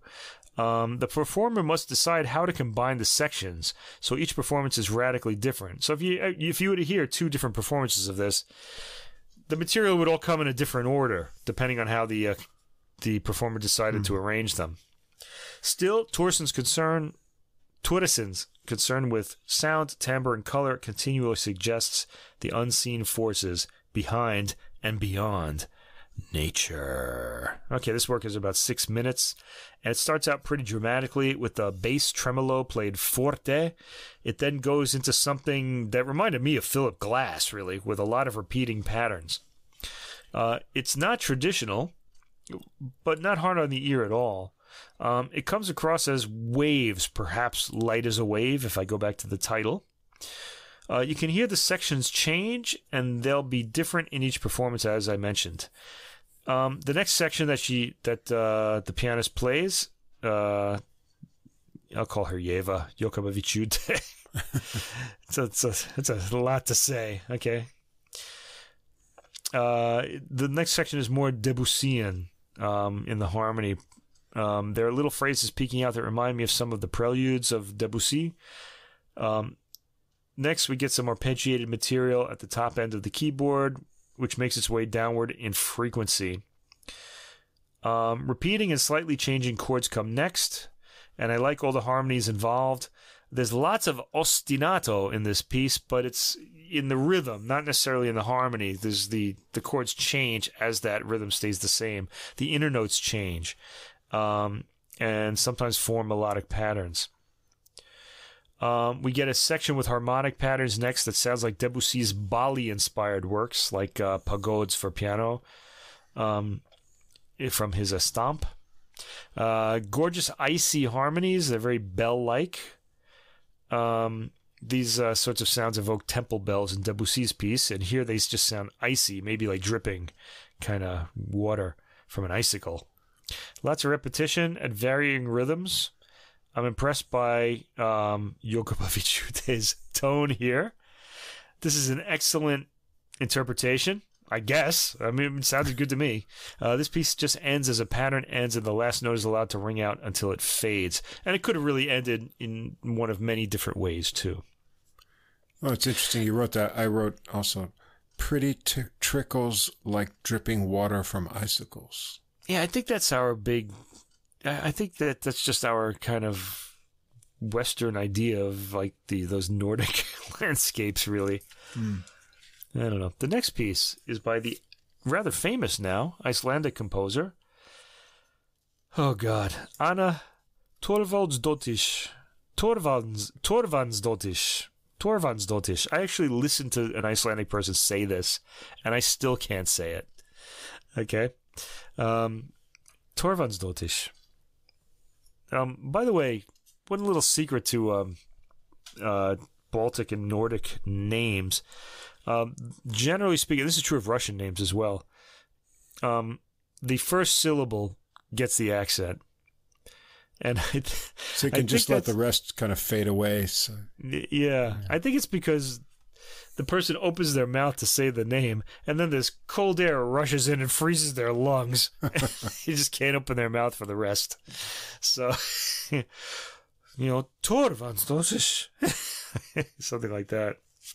Anyway, I shouldn't make fun. She's one of today's more well-known composers, and she really made her name with a recent movie soundtrack, and I can't remember the movie. And this. In a way, this kind of drives me crazy. I mean, good for her. I mean, she got recognition from that, and now people will go listen to her composed music. But movie music, it's yours, but it's not presented in a way that you want it to be presented if you are the composer. It's just the way the director wants you to hear it, and it's often cut up, and you're really getting just a sense of the atmosphere of it.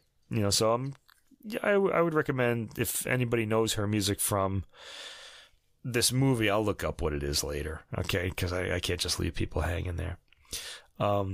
It would be good to hear her solo composition. She's actually a really interesting composer.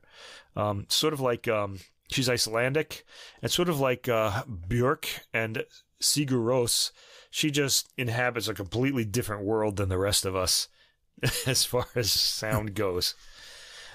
This piece is called Scape, and it was composed in the year 2011, and it's for prepared piano, which we have received from John Cage, and it's nice to hear this still being used, really. I like it. The prepared piano requires screws to be replaced between certain strings. This particular piece also calls for the use of a thimble, I guess just scraping on the strings, especially the lower strings, because they're textured, because they're wound metal, and for the application of an ebow. And this creates sounds inherent, this is in quotes, inherent to the instrument, yet repressed by the mechanisms of the tradition. So it's like your inner self is coming out, I guess. That's from the notes. So in line with the spiritual element of nature theme of the album, the techniques make audible what remained silent. This piece is around 8 minutes long, and I like the sounds this piece makes just because of the prepared piano element. It starts in the bass end of the piano, and the bluntedness of the prepared strings gives the sound power, surprisingly. The bass notes are held so that harmonics in the higher end ring out, so the pedal is pushed down for the entire piece, I think. It also sounds like there are fingernails, well, that would be the thimble, I guess, scratching on the strings. We get a variety of sounds, chimes, harpsichord-like timbres. It's fascinating, really. Arpeggiated figures in ordinary piano timbre follow this display. While it plays, the bass notes are allowed to ring out, so we get all the richness of the harmonics in the upper end. The arpeggiated material has a droplet effect. I know we've been hearing a lot about droplets flying for the last 2 years, but I mean like water dripping from a icicle, not from your nose. Anyway, at one point, we get rising and falling scalar figures. A fair amount of the piano is left unprepared, so we hear like normal piano sounds too. This piece, nevertheless, is highly atmospheric, and I rather liked it. It relies heavily on harmonics for its effect, and that's always a plus for me. I rather like the distortedness on some notes when a pretty clear piano string scratches against the objects in the piano, or maybe that's the ebow doing that. The piece ends with a harmonic making a kind of very soft feedback sound. I'm guessing that's probably the ebow. I guess she stops the string to end the piece. Okay, it's next. Kind of dark and scary to me, this one. Yeah, I liked it though. I thought it was cool. Bent Sørensen, Danish composer, born in 1958. This is 3 movements from his 12 nocturnes, composed between the year 2000 and 2014. Sørensen's music features evocations of fleeting memories and dream worlds. His music attempts to navigate the decay of an imagined past. An imagined past in this case. So decay, think of ancient Roman buildings as you see them today. All 3 of these nocturnes take up the character Mignon from Goethe's novel Wilhelm Meister. The character is a 13-year-old androgynous girl with a mysterious persona that anticipated many of Freud's insights. You know, the Romantics were really into this androgyny idea. This whole idea of the sexless human was really kind of becoming a thing in the 19th century. They really liked mystery. Okay. First, we hear the first nocturne called Mignon und die Sonne geht unter. Mignon and the sun goes down. This is pretty straightforward. It's almost a romantic melody, or modernist in harmony, though. It's French-sounding and matter-of-fact, and rather pleasing, very repetitive, and it's about 3 minutes long.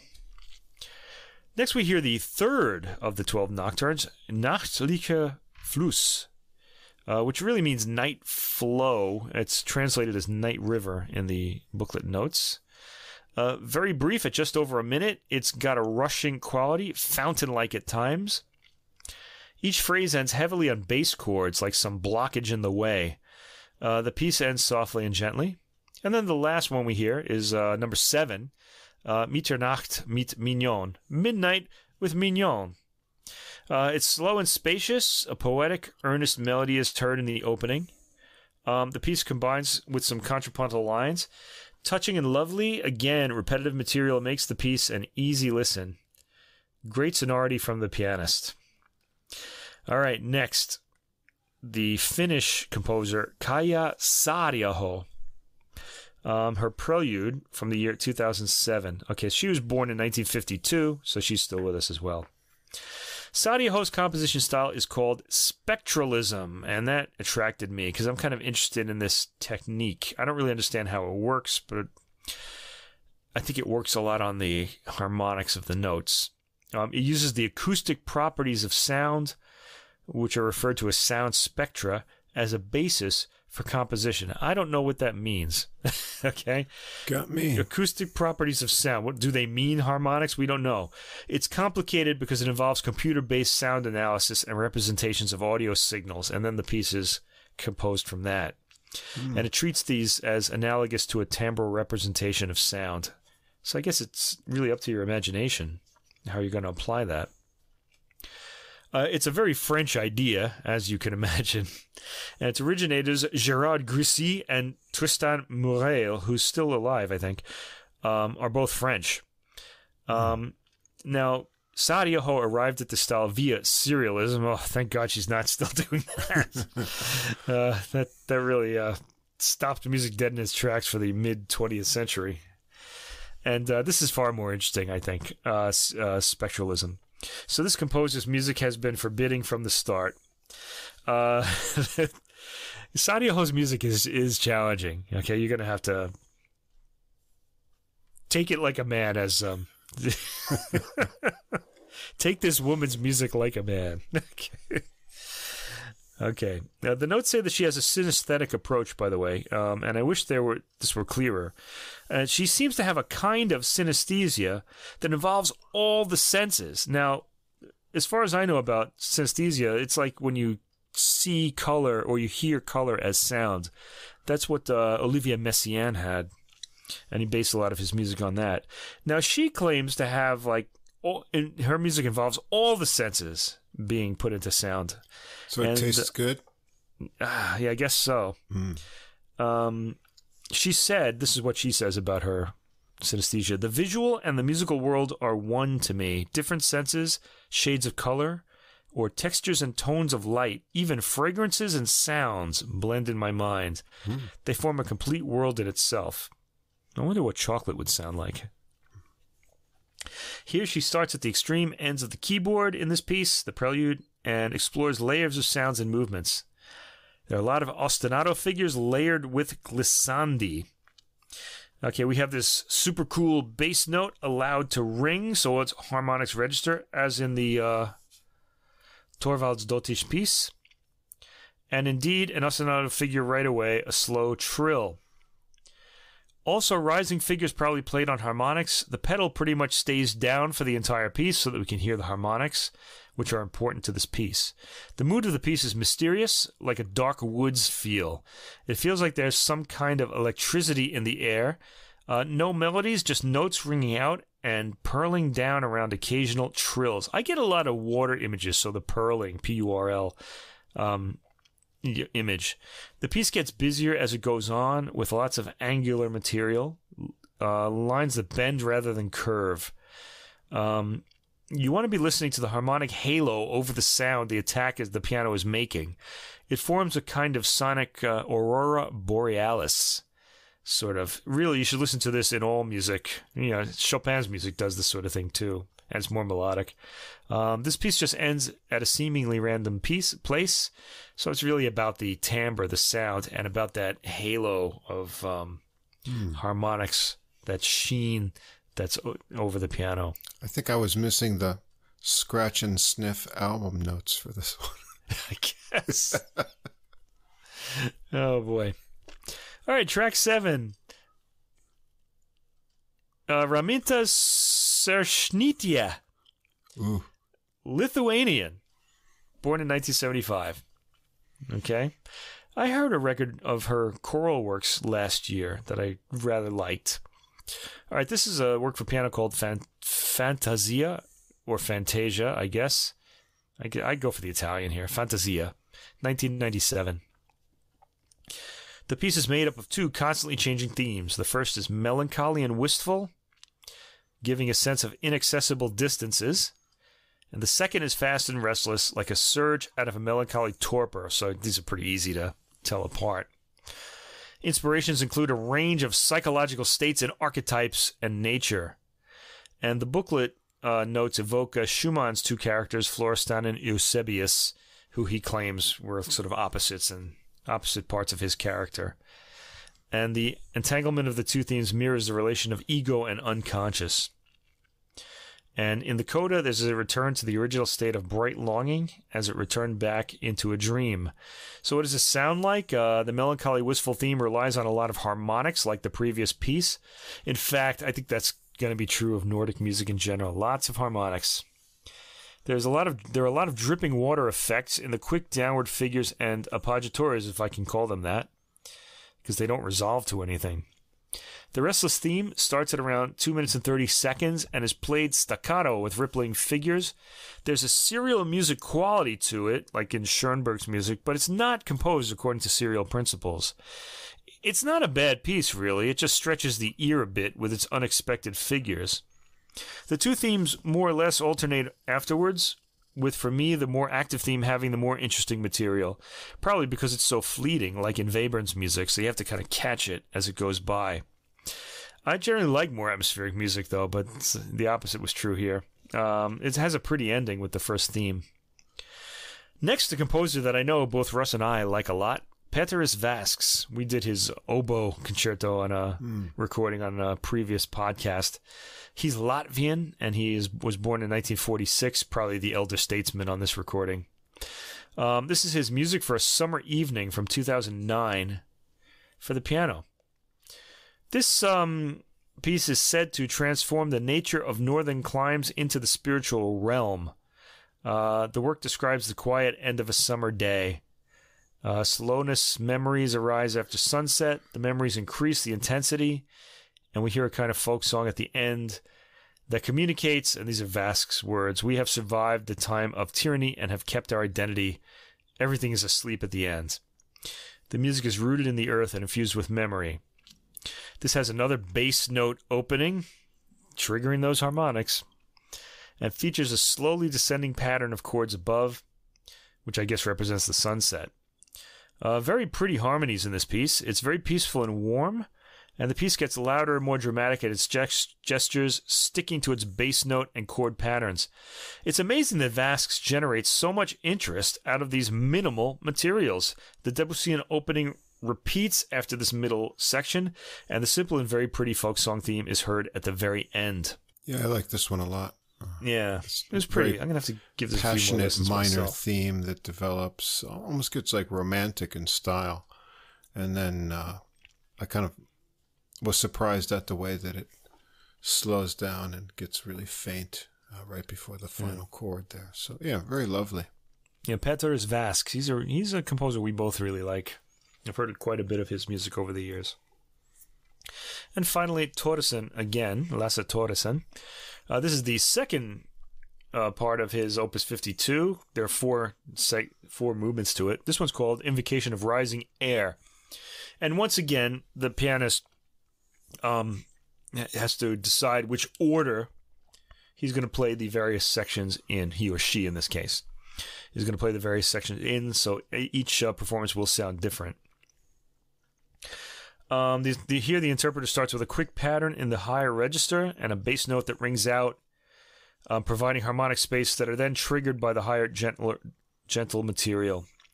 These tones in the mid-range are generally arpeggios caressed out of the piano, so a very gentle sound. A quicker section starts, and remember, this could occur in different places and a different performance. It features repeated notes and circling note patterns. Quick repeated note patterns come after that. This suddenly stops, and a more glacial speed is adopted as notes are allowed to ring out. A slow rising pattern follows this section, like giant footsteps.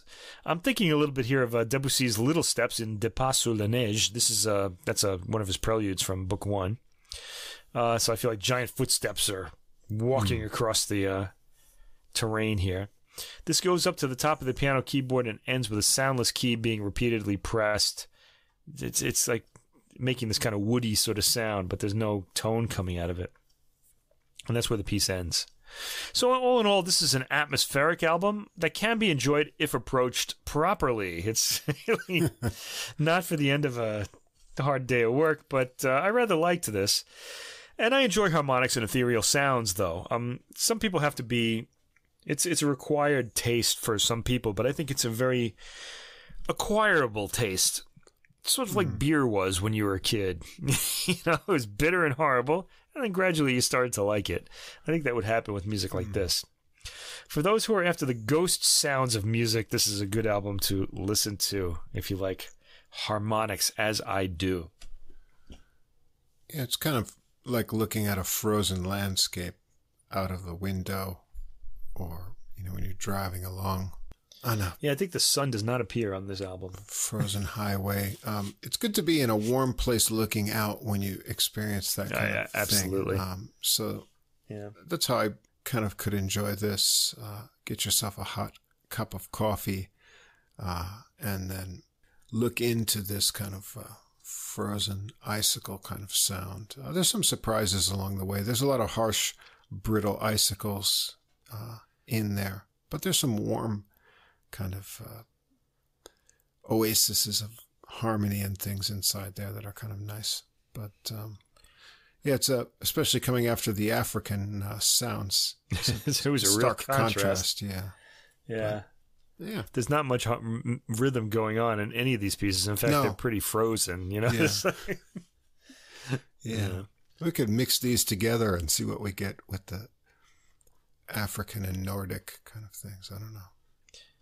All right. Okay, so what do we have? That's our classical piano for the week. What do we have in piano jazz as we keep with our piano theme going on here? All right, in the jazz category, we're going to have a further buffet of oh my God. choose your own dish here. And I've got on my list, which is now 19 pages long, I should tell you. So each entry is 2 lines in the format that I keep it. I have 19 pages of things. And so it's too much, and I'm getting stressed over that a bit. But what that means is I can pick from what I think are the most interesting recordings. And on that list, piano recordings, just because there's so much jazz piano released all the time, are the greatest in number. Yeah, they sure are. So I thought I was able to pick out some that I really liked. And interestingly enough, the first one here is a debut recording. And I thought this was a fabulous first recording as a leader here by a Hungarian pianist. Now this will be our 3rd Hungarian jazz artist. What are we doing? How are all these Hungarians getting on our show? I don't know. But it just goes to show you that, jazz is really international now. Yeah. And, this I thought really caught my interest. That's the Hungarian pianist Peter Gyarfas. This is on his a self-release. The album recording credit is under his own name. And keeping that northern theme from the last classical one, this is called Reaching North. Yeah. And Gyarfas is now based in Helsinki, Finland, on the jazz scene. I guess he reached north then. He did. Yeah. I guess they've got a happening jazz scene. We've done some other Finnish jazz musicians as well. On this album, he's got a quartet. On drums, we've got Aleksi Heinola, bass, Nathan Francis, and on sax, Sami Leponiemi. And we've got a nice mixture of some original tunes and some standard tunes. I mean, if it's your debut album, I think you want to come out showing that you can work with the established jazz repertoire and hopefully add your own touch to it. And I think he does that here, as well as get some interesting new material. We start out with an original composition called 20-Minute Madness.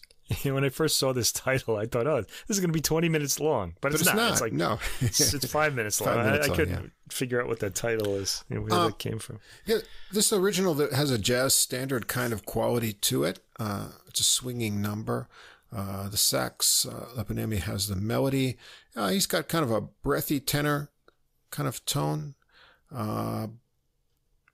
It's kind of his character of sound. It sounds nice on here. Yeah, very appealing all the way through. Yeah. It's a really friendly, warm, kind of inviting sound. I like they play the sax plays the melody, and then when they repeat it, Gyarfas doubles up behind the sax, so you get kind of this layered melodic effect to it. That's just kind of nice. And Gyarfas is up for the solo out of the break after the melody. I liked his melodic sense. He has a really good sense of swing. We think of he does at least traditionally. Jazz is a music that has swing to it, right? And you'll get different ideas of, who can swing and can't swing. But when you hear Europeans that have a really good sense of swing, you know that they're immersed in that tradition. I like how he plays through here. He mixes in some nice triplet figures. And another thing I liked about his playing, he likes to use the higher register a lot to good effect. Some piano players sit in the middle a lot. But that's where all the tone is, the kind of warm tone. But I liked how he gets up, uses the extreme side of the keyboard a bit, and also enjoyed the way that he uses his left hand. When I listen to piano players, there's a lot of piano players, with impressive solo ideas, but I always want to listen to what the left hand is doing too. And I like the way he punctuates his chords with these sort of short hits that are nice. Then Leponiemi has a solo here. There's some nice double time figures, and he has this kind of smooth articulation, but he also has some kind of biting notes to mix that up and give some variety in his playing. And the drums and bass are really tight in here, and they respond well to what the soloists are doing. So I thought it's a nice opening number. I wanted to say about the swing thing that you were talking about. Like, it seems like the Europeans have really picked up on the swing rhythm, and Americans have more or less gotten away from. Well, a lot of Americans have gotten away from it. There's still some who do it, but an anti-swing kind of thing. In a lot of modern jazz, they're getting away from that. Yeah, and also, well, he's Hungarian in Finland. We've heard there's some Nordic jazz that has that sort of kind of coldness to it. But yet we've also heard, last year was Snorre Kirk. Snorre Kirk, he swings hard. Really, that's all swing, and we really liked that too. So I think I don't want to typecast any sort of region or national character on that. I want to keep my mind open. Of course, yeah. So, I kind of feel like Europeans they're sort of inspired by the records they've heard, whereas, like, say in America, like, people are just inspired by, I guess, the whole scene or trying to go against it. It's sort of where all that stuff originally happened, and it's a whole different approach. It's kind of funny. The way that happens. That's my take on it anyway. More swinging through here too, and some other variety too. The second tune, an old standard, Taking a Chance on Love. This is from the 1940 musical Cabin in the Sky. Music's by Vernon Duke. It's got kind of a dainty piano intro, some nice light drum work behind it, kind of makes a fanciful mood. Again, sax Lipinemi blows the melody in a relaxed way, and there's a nice kind of repeated bass note patterns by Francis underneath here, gives a pulse with some drum here. It's kind of Heinola keeps the toms going with cymbals on 2 and 4 throughout the tune, so it gives it kind of this unique pattern here. Gyarfas solos first on this one too. He's got a lot of nice melodic lines, and he uses this kind of repeated, anticipated rhythmic pattern that builds up tension in his solos. I like that a lot. In contrast, Lipinemi uses kind of shorter phrases in his solo, but he builds upon them as he goes along that connects back to the melody at the end of the solo. At the end, they add a soft little vamp that gives some extra time for a little bit more sax blowing and some tasty tinkling on the keys from Gyarfas. So nice touch to this old tune. Then we're going to get another old tune, Without a Song. This was a popular tune composed by Vincent Yeomans, lyrics added later by Billy Rose and Edward Eliscu. It goes back to 1929, comes from the musical play Great Day. This one has a really nice flourishing piano intro with runs and pauses, but you'll know the melody right away if you know this tune. I remember this when I was young. I think the first version of it I heard was Billy Eckstein, with his great voice and a dramatic way. It's a little bit different kind of feel here. Gyarfas works out of this intro with a little vamp that gets kind of some Latin drumming and then turns into a driving swing when the sax comes in with the melody.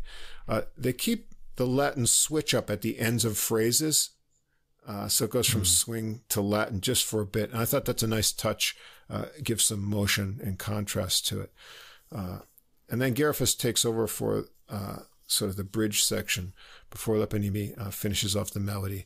And he comes out with a extended swinging solo after a little break. Gyarfas on this one, it's a really nice articulated repeated notes.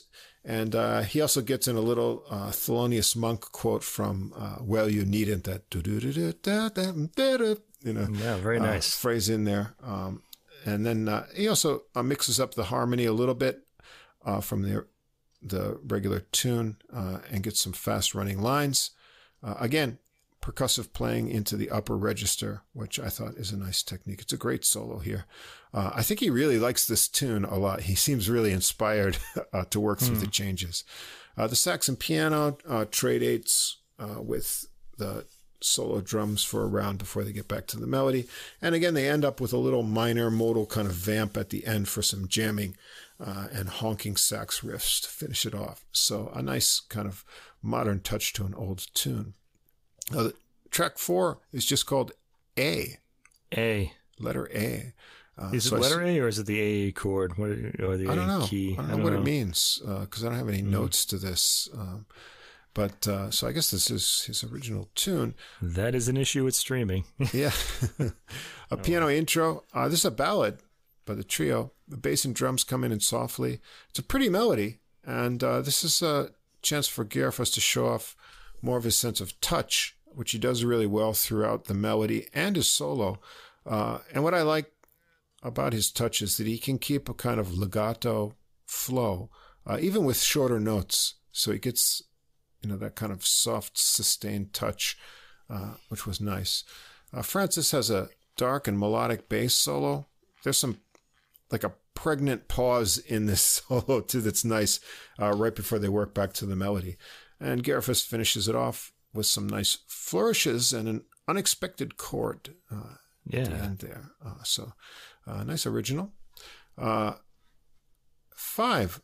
Mycoy, M-Y-C-O-Y. I'm not sure if it's like a nod to McCoy Tyner or something like that. Because this one is a little bit more modern in a tune. It's a kind of minor modal hard bop tune with some alternating angular piano lines and syncopated chords. The second section changes up the beat to kind of hits on 1 and 3 for a contrasting section. The bass and drums drive a really hard swinging groove for Gyarfas' solo on this, and he digs in with some kind of cross-rhythmic figures, harmonic exploration. Hyperion is set out for the melody on this tune, but he shows up next for a soprano sax solo, and he had his Coltrane pills for this one because he snakes through the harmonies with some modern kind of playing, but always using a strong sense of swing, ending up on some bluesy phrases before joining in for the repeat of the tricky melody. So a little bit more kind of post-bop chops here. 6, we get a cover of Joe Henderson's Recorda-me from page 1. And it's a famous tune. I like what they do, though. They give kind of an updated new version of the intro for the tune. I'm sure everyone who's a jazz fan has heard this before. So it's got a new riff with a bass and left hand thing going on. Gyarfas adds chords over that as they repeat it. Eponimi has the familiar melody on sax, but they have fun mixing up the rhythm underneath it as it plays along.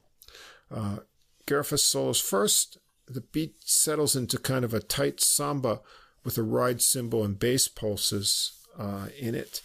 Gyarfas has fun working up the tension with rhythmic phrases over the first part of the progression, and then where the sort of chords go through their changes after that, he sort of resolves those with longer lines on that section. So it's kind of a harmonic structure that lends to a real tension building static place, and then you can release it. And I thought he does those contrasts well.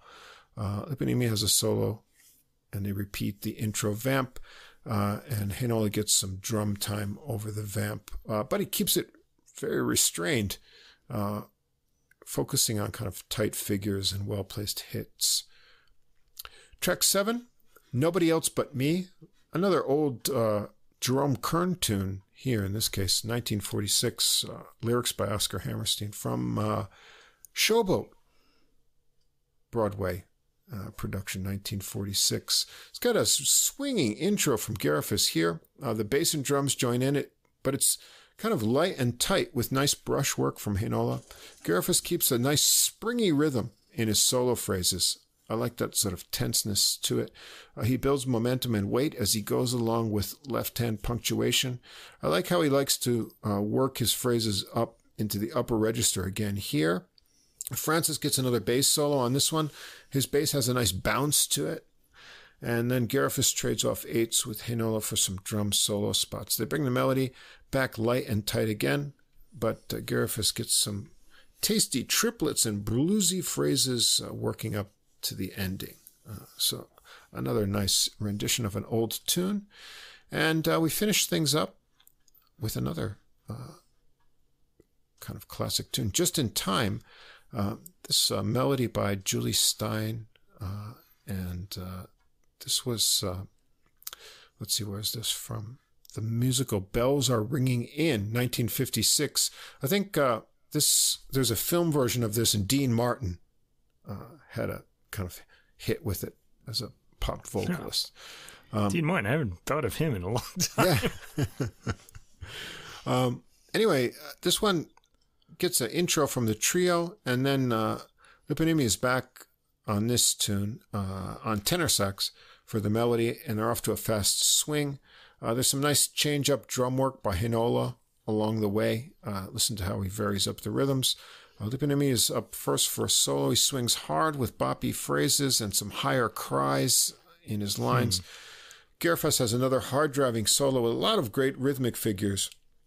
And then the sax and piano trade off with the drums going around for a final turn at the melody. So I thought for a first debut album as a leader, this is a really fine release. There's a lot of talent and taste here.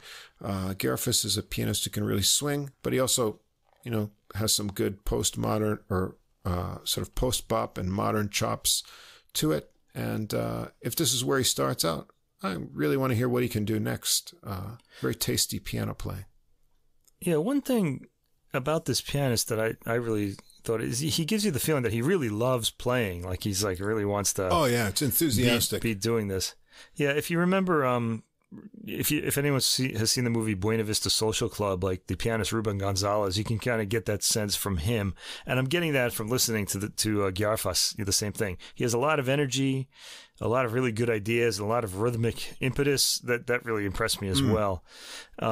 This album was just a real ray of sunshine. I liked it a lot. It's really, sort of uplifting, shall we say, but exuberant, exhilarating.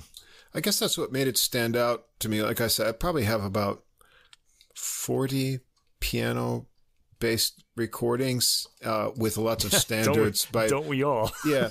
No, I mean on my list of things that list. Yeah, I mean, yeah. So I'm gonna listen to these, but I don't have time to listen to all of them to pick, something for the show. And so just spotting through the tracks, the energy came through for me from his playing.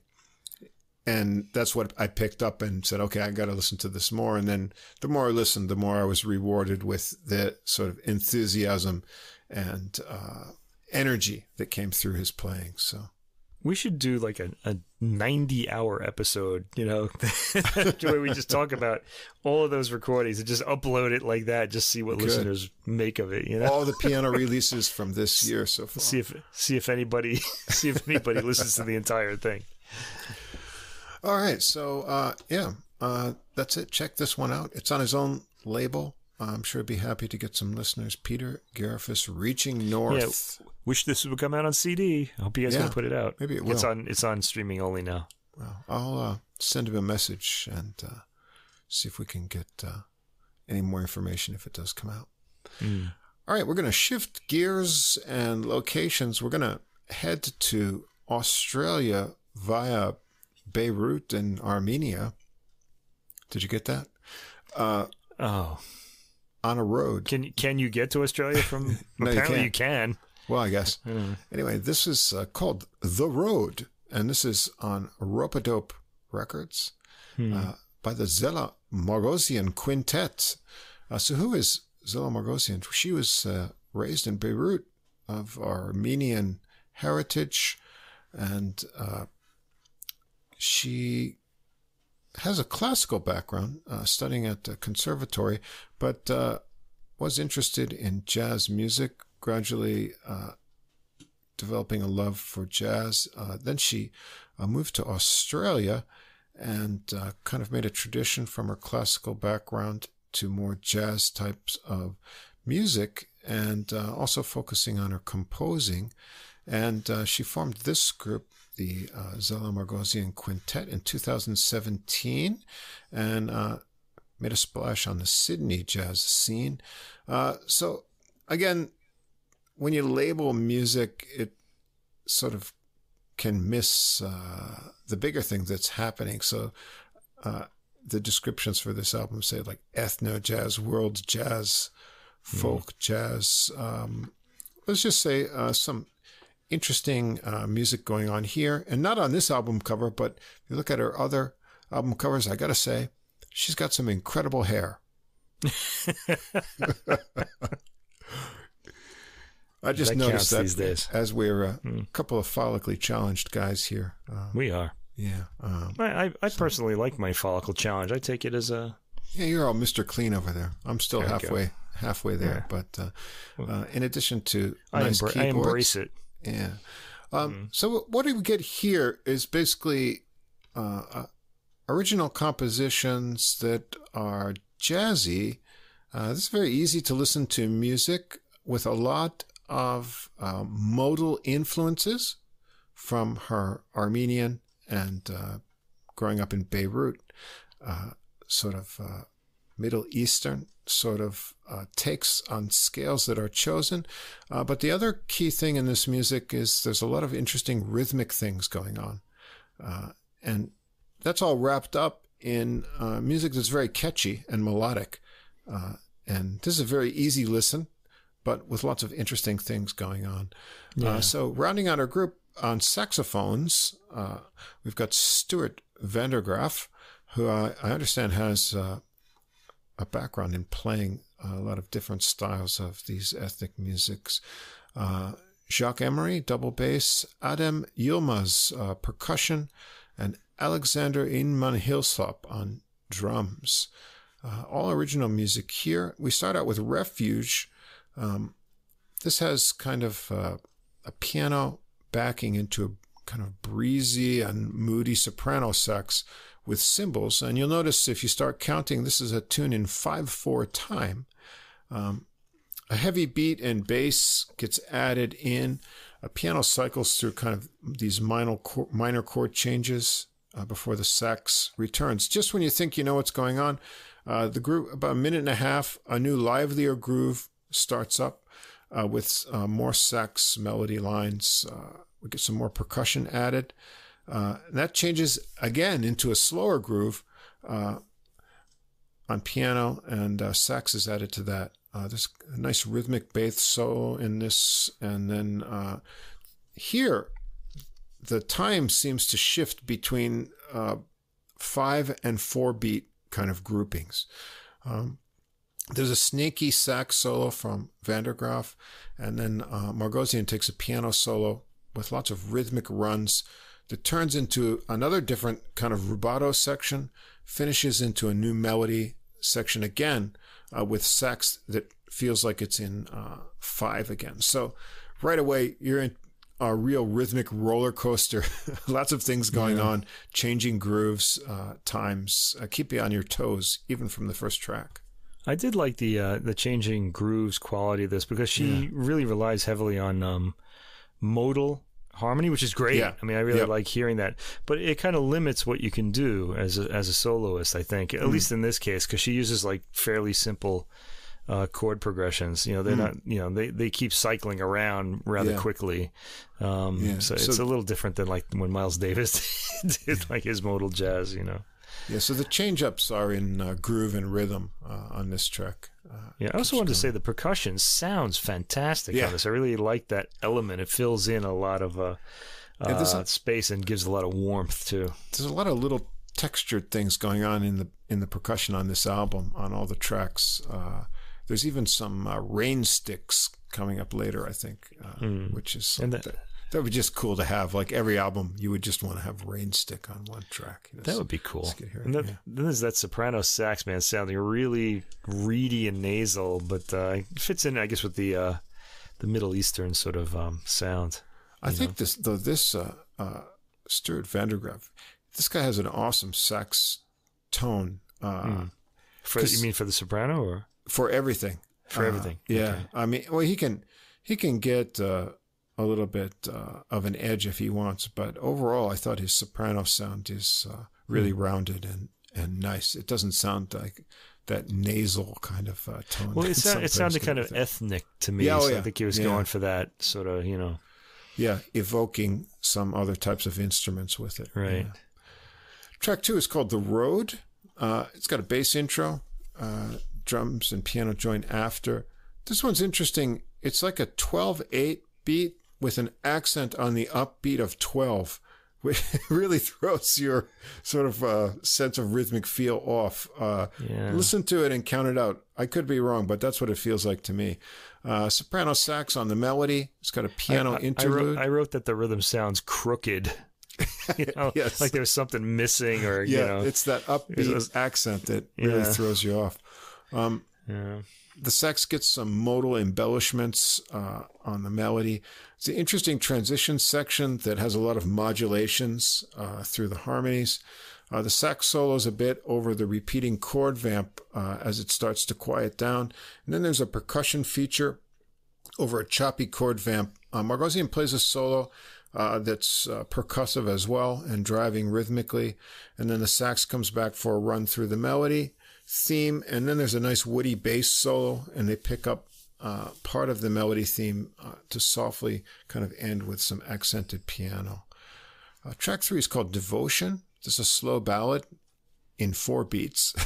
That's what you could count out easily. Right. Margossian plays the melody that's kind of centered around alternating right-hand intervals. Van der Graaf backs with long, soft alto sax lines here. I think it's alto. It's not soprano. I didn't write, but I know it it's not sounds soprano. a little lower. Yeah, I wrote alto for this one. There's a transition section with a different melody with bowed bass and sax working together. That's a really nice touch. Van der Graaf gets a silky solo before Margossian has her own solo that features accented intervals and rhythmic minor figures. And the sax returns for a go-around with the melody once more. Track 4 is called Forecast. It's a cool modal bass riff that gets doubled in the piano left hand over some snare drum. Van der Graaf joins the piano on the melody that has very cool modal kind of modulations in the piano. There's a contrasting section that runs through some different chord sequences, and then the bass riff gets things reset for a piano solo that navigates the shifting modal changes with lots of rapid fire and percussive lines. Van der Graaf has a really kind of, I call this a molten solo with lava lines. Oh, wow. Just the tone he gets, I thought. Getting hot in here. Yeah, it just oozes through the lines. I really like his sax technique and approach. And then they riff a bit for some percussion and hit the melody once more to go out. Yeah, I also like the bass playing throughout this album. Yeah. Really, he's got this really nice big warm sound, and he phrases warmly as well. Yeah. It just feels really inviting. I liked hearing him. Sets the grooves really well. Yeah. Also on the next tune, because this is called Gratitude, track 5. Starts with these rolling piano chords, deep bowed bass that matches nice, and that kind of resolves into a rubato piano melody. 4-beat kicks in, but changes up to 3. And then that dissolves again before some rapid piano ornaments from Margossian. The beat returns for a new melody section with more soprano sax. And then the piano takes over for a solo section that features well-placed accents, rhythmic focus. Van der Graaf has another silky but rhythmic solo that connects straight back to the melody. And there's a kind of a different little coda section at the end to finish it up. The next track, The Good That Exists. This is a rhythmic piano intro in 6/8 time. The soprano sax plays the melody. It has more of a major character, like a major scale tonality than the other tunes. Lots of interesting percussion sounds. I think a rain stick in here. Margossian plays a solo focusing on melodic sequences and accented rhythm figures. And then Van der Graaf has an uplifting melodic solo with lines that spiral and reach upward, interspersing little modal scale figures along the way. The piano has a new section based around repeating 6 and then 5-note figure. and they play around with it for a while in this section until it becomes like a vamp for the percussion to work over. And it slows down into a rolling rubato kind of chordal wash with the sax playing legato melody until the piano reestablishes the original feel for one more time around the melody. Track 7 is called Timeless. This one has a hypnotic bass line and a soprano sax plays the intro. Piano and drums join in while the sax plays the melody. There's a pause before the final melody section, and the chord progression has a familiarity to it with a few surprises in the way that the harmony moves. Margossian takes a solo first, and then Van der Graaf after that. They both find pretty melodies using some different modal scales. And then there's a bowed bass solo as well on this one.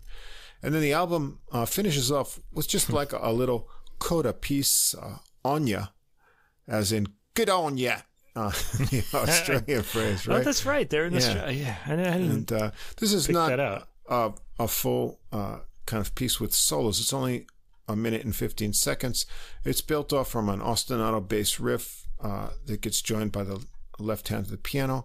Margossian then plays some rhythmic melodic ideas, and Van der Graaf on unison sax takes it together through some changing sections, but there's no soloing really, and it just ends at a minute and 15 seconds as a little kind of finish piece to it. So it's an easy but intriguing listen. Lots of engaging rhythmic elements, nice percussion, as you mentioned, interesting time signatures and accents working through those rhythms.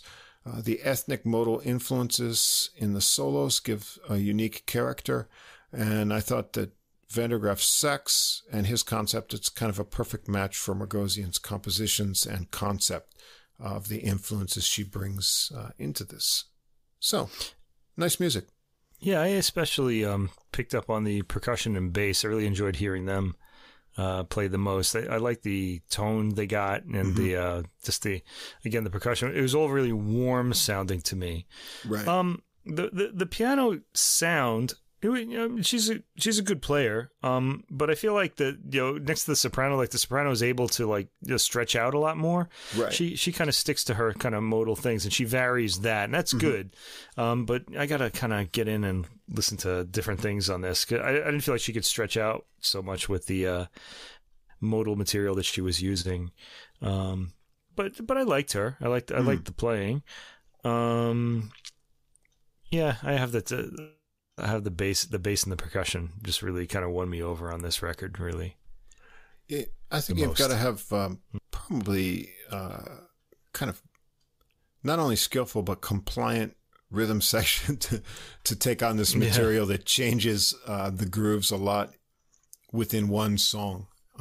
And so their input and intensity is the key to pulling off, especially like the opening track that goes through all these different turns. Yeah, that was my favorite track, I think, on the album. In fact, the first one. Yeah, it caught your attention. No, pretty easy listen, it's I thought. Easy. But anyway. It's pleasing, and I like the sort of modal approach to it. I always like modes. It takes you into some interesting little kind of spaces of possibility. Especially, I like the sax player's approach. He's got he doesn't overdo the modes, but he puts them in little spots that just highlight that. So yeah, he was exceptionally good at like kind of getting the most out of those modes in those repeating chords. Yeah, right. To me, a lot of the tunes sounded more like a pop music kind of chord progression. You know what I mean? Because it just kept circling around so quickly. You know, so yeah, it's kind of easy on the ear. Yeah. That's good. No problem. Speaking of easy on the ear. Yeah, we're going to finish up, with a Japanese pianist here. Yeah. And one that sadly was in the news recently, which I guess you're going to talk about. Not for good reasons. Anyway, this is in his septet here, which we'll break down in a moment. But this is Tadataka Unno with his new recording. Just came out this month, March 2nd. Get My Mojo Back, and this is on Universal Music. Now, Unno, Japanese pianist who went to New York in 2008, he worked for a couple of years with the trumpeter Roy Hargrove, and recently he's played with Jimmy Cobb Trio, Clifton Anderson Quartet, John Pizzarelli Trio. But unfortunately, most recently in September 2020, he was a victim of an attack while exiting a subway station in Harlem. A group of teenagers attacked him. This, I guess, so-called hate crime attacked him as a kind of anti-Asian sentiment due to the coronavirus and its origins in China, and the attackers believed he was Asian, possibly Chinese, and attacked him, injuring him, breaking his bones. He required surgery, really bad kind of thing. So it took him a while to recover. He may still be recovering from these injuries, but he's back making music now. And so this... I'm guessing the title, Get My Mojo Back, is about kind of him coming back, sort of. Coming back as a return from that incident, recorded, as he says, with musicians who supported him. And it consists of all original songs written while he wasn't able to play during his recovery. And, he says it's a work full of vitality and joy, and I have to agree. This is an extremely uplifting record. Uplifting and overcoming collection of songs. So we've got on here Tadataka Unno on piano, one tune, Celesta also for a little touch. We'll get to that. On bass, Denton Bowler, Jerome Jennings on drums, Eddie Allen on trumpet. What really makes this album for me is the addition of trombone on some tunes too. Clifton Anderson on the bone, and on the bone. Anthony Ware on alto and tenor saxophones, and we've got some extra percussion here that makes a nice touch too by Victor C.U.N. All original tunes. I found them all kind of evocative of other things in a good way that makes them familiar right away. Instantly enjoyable. Instantly enjoyable. That's a good phrase to use. Number one, isn't this gate working? Question. This one has a conga intro and some funky piano. Next, you get a funky bass line, and the horns, all the horns here, sax, trumpet, and trombone, come in on the minor bluesy melody. It's got a strong Horace Silver influence. Unno plays a bluesy cello, and midway through, there's a rhythm break before it shifts to swing, which is kind of cool because it starts out with more of a Latin beat. Then it goes back to the Latin beat for a little percussion feature over the bass line before the horns return with the melody to take it out. Interesting, it ends unresolved, making you want a final chord, but you don't get it. And he'll do that again before the album's over. The second tune is called Bird Bath. Again, we're in Latin mode here. It's got a breezy Latin beat ballad. The trumpet carries the main melody that's harmonized by sax. The melody has a little rhythmic skip to it at the end of a phrase, which is kind of nice and keeps you on your toes. You won't get lulled into too much breeziness. I like that little technique there. Allen plays an upbeat trumpet solo, creating a happy mood, ending with some half-valve figures. And Ware has a smooth tenor solo. Then Unno has a solo that digs into the rhythm and has some nice percussive chords to it. The horns come back with the melody, and after that they vamp out on a chord progression with some collaborative improvisation from sax, trumpet, and piano. The recorded sound, by the way, is great on this. It's very this clear. Track, and really the album. I really liked the way it sounds. 3. This is interesting title that's descriptive of the tune. Time is not what it used to be. It's kind of evocative of the time we live in as well. There's that old Woody Herman, was it Things Ain't What They Used to Be. Right. This time is not what it used to be. And so have fun counting this one out. It's a trio tune. It starts out with a rubato piano intro. The melody gets joined by bass and some swelling cymbals, but the tempo and time field changes up throughout the tune, seeming to match Unno's mood and melodies. So it sometimes relaxed, sometimes intense. The drums switch between brushes and then sticks, adding fills under Unno's pressing chords to the end. So the time signature and also tempo seems to be in constant flux.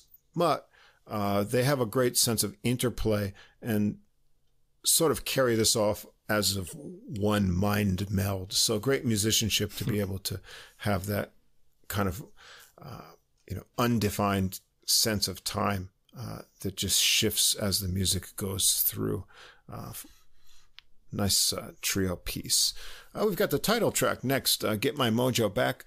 This one has some bluesy rolling piano chords and a mojo rising beat. Got my mojo rising. You got that beat there. I got that Unno's mojo is very funky. Yes. He's got a funky mojo. Look out, ladies. It starts out with the harmonized sax and trumpet lines over Unno's bluesy piano melody, where it takes a softly funky alto solo. Unno's up next for a very funky piano solo. He chimes out lots of rhythmic figures in the upper register over the groove. The horns come back for backing over the melody that again keeps you wanting for that last note. It doesn't really give you that hit, and there's a reason for that, because the next track is sort of addendum. It's kind of a continuation, I guess. It is a shorter version, only about 2 minutes, but it's called More Mojo. So what they do here, take that same mojo melody that he worked there, but it gets sort of distilled down over a slower, more funky groove. The horns blow lines over it, and Anderson is back on trombone. Unno gets some harmonic reaches underneath the horns blowing there, but he still keeps it very funky. The next track, Circle. It's a happy kind of major bass riff and percussion to get you off on a calypso tune, where Anderson takes the melody on trombone. His trombone solo after that keeps the happy Caribbean mood staying mostly rhythmic, but with some nice agility in his slide work. This makes you want some rum in your drink when you listen to this tune. Unno adds rhythmic chords underneath to push the trombone along before he takes his own solo. He has some interesting rhythmic ideas with repeated chords that get a kind of steel drum effect to that. These sort of chords that repeat, but then kind of fade a bit on the last pressing of them. So that was interesting. The conga and percussion get a little spot over a chord vamp before the trombone is back to take the melody out again. And then there's a vampy section for more percussion. There's some unexpected modulations. I didn't think it was going to start going around into different keys there. And it ends with a big cadence at the end of this one. So a satisfying ending. Track 7, Mr. Elegant Soul. This is a trio tune. The loping bass and bluesy piano trills make for an intro on this slow swinging blues melody. Unno milks the melody nicely with great articulation. There's a wonderful contrasting bridge section that diverts from the bluesy feel. So it's very bluesy, and then it goes away from the blues before it comes back in that final section. Unno lets it simmer down nicely before he starts his solo. He brings out the contrasts with bluesy sections of trills and heavy chords, and then more jazzy runs over the contrasting section. Bowler gets a short and relaxed bass solo before they head back to the melody. You might think it's over, but the tune's not over until the bass says so. So listen to that and you'll see what I mean. Track 8, Until You Hear From Me.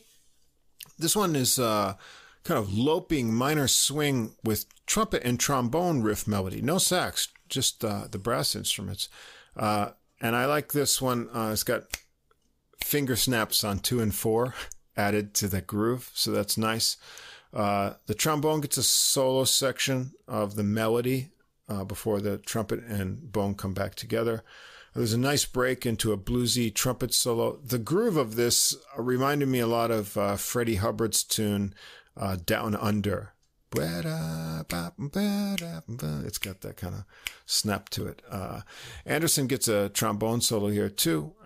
He explores a little bit of harmonies here on this one. And Unno's solo has a lot of rhythmic and harmonic things happening as well. So a funky tune with some good solos too. Yeah, those finger snaps kind of made me think that in a way he's kind of making this like an old like 60s sort of pop album, or maybe like a jazz album from that era, because a lot of the tunes fade as well, and I thought that was a little unusual. Yeah. I thought about this as like a pop record, because pop songs fade. Yeah, right. So he might be going for that vibe or that kind of could be quality to the record. Yeah, it does have a lot of I classic do miss finger snaps and hand it. claps in Yeah, there's another songs, one with hand claps. Yeah, they don't do that anymore. Not it's anymore. No. In fact, there are very few human things in a song now, in aside from the today, voice. And even that's like not human in like, a lot of pop music. Yeah. 9, sequel to that old story. This has got an old-time gospel feel to it, with Unno on Celesta for the melody. It's got some harmonized horn lines. Unno switches to piano as Anderson has some nice slide work on his trombone solo. Ware gets a tenor solo with some sassy lines on this one. The drums work up from brush work to more of a backbeat. And Unno gets a piano solo with some conga added over for the loping bass lines underneath. And here Unno rolls out some kind of inspired bluesy ideas at the climax. Then he switches very quickly back to the light Celesta sound for return to the melody. So kind of, as Japanese would say, natsukashi. Oh, yeah. I said old-timey for this, because it did have that kind of quality to it. Right. Also, it kind of reminded me of like mid-20th century French jazz, I guess Stéphane Grappelli, the Hot Club, and all of that. There's a lightness to it that sort of brought that's the sort of happy feeling that music gives me, to mind. And we end up with the final track, Enjoy It While You Can. No horns on this one. This also has a kind of gospel feel to it, but a different, like a modern gospel rock kind of feel. 60s pop song rhythm, I said, which would have been a rock song in the 60s, right? It starts with this repeated bass figure and kind of a descending chord thing in the piano. It's an intro that builds up tension, and then you get to the main theme, which is like a modern gospel rock. It starts in a 12/8 beat have claps on 2 and 4 of the these four are hand divisions claps again. of it. That 60s thing. It's got the so each beat is divided into 3, but you got claps on 2 and 4 of this kind of rolling piano melody. Then it has a contrasting swing section, and interestingly, it switches to swing, but that's where the conga comes in here, I think. Is that what conga. that is? Because I think so. In the left channel, there's like something. There's like a pop that happens, like somebody's too close to the mic. And I was wondering if maybe that's the conga. Yeah, it's in the middle 8 section. Yeah, there's some drum hits on it. Yeah. It's because I heard this in headphones. It was in the left channel. It sounded really close. I was like, whoa. Someone slapped you in the head. Someone slapped me in the head there.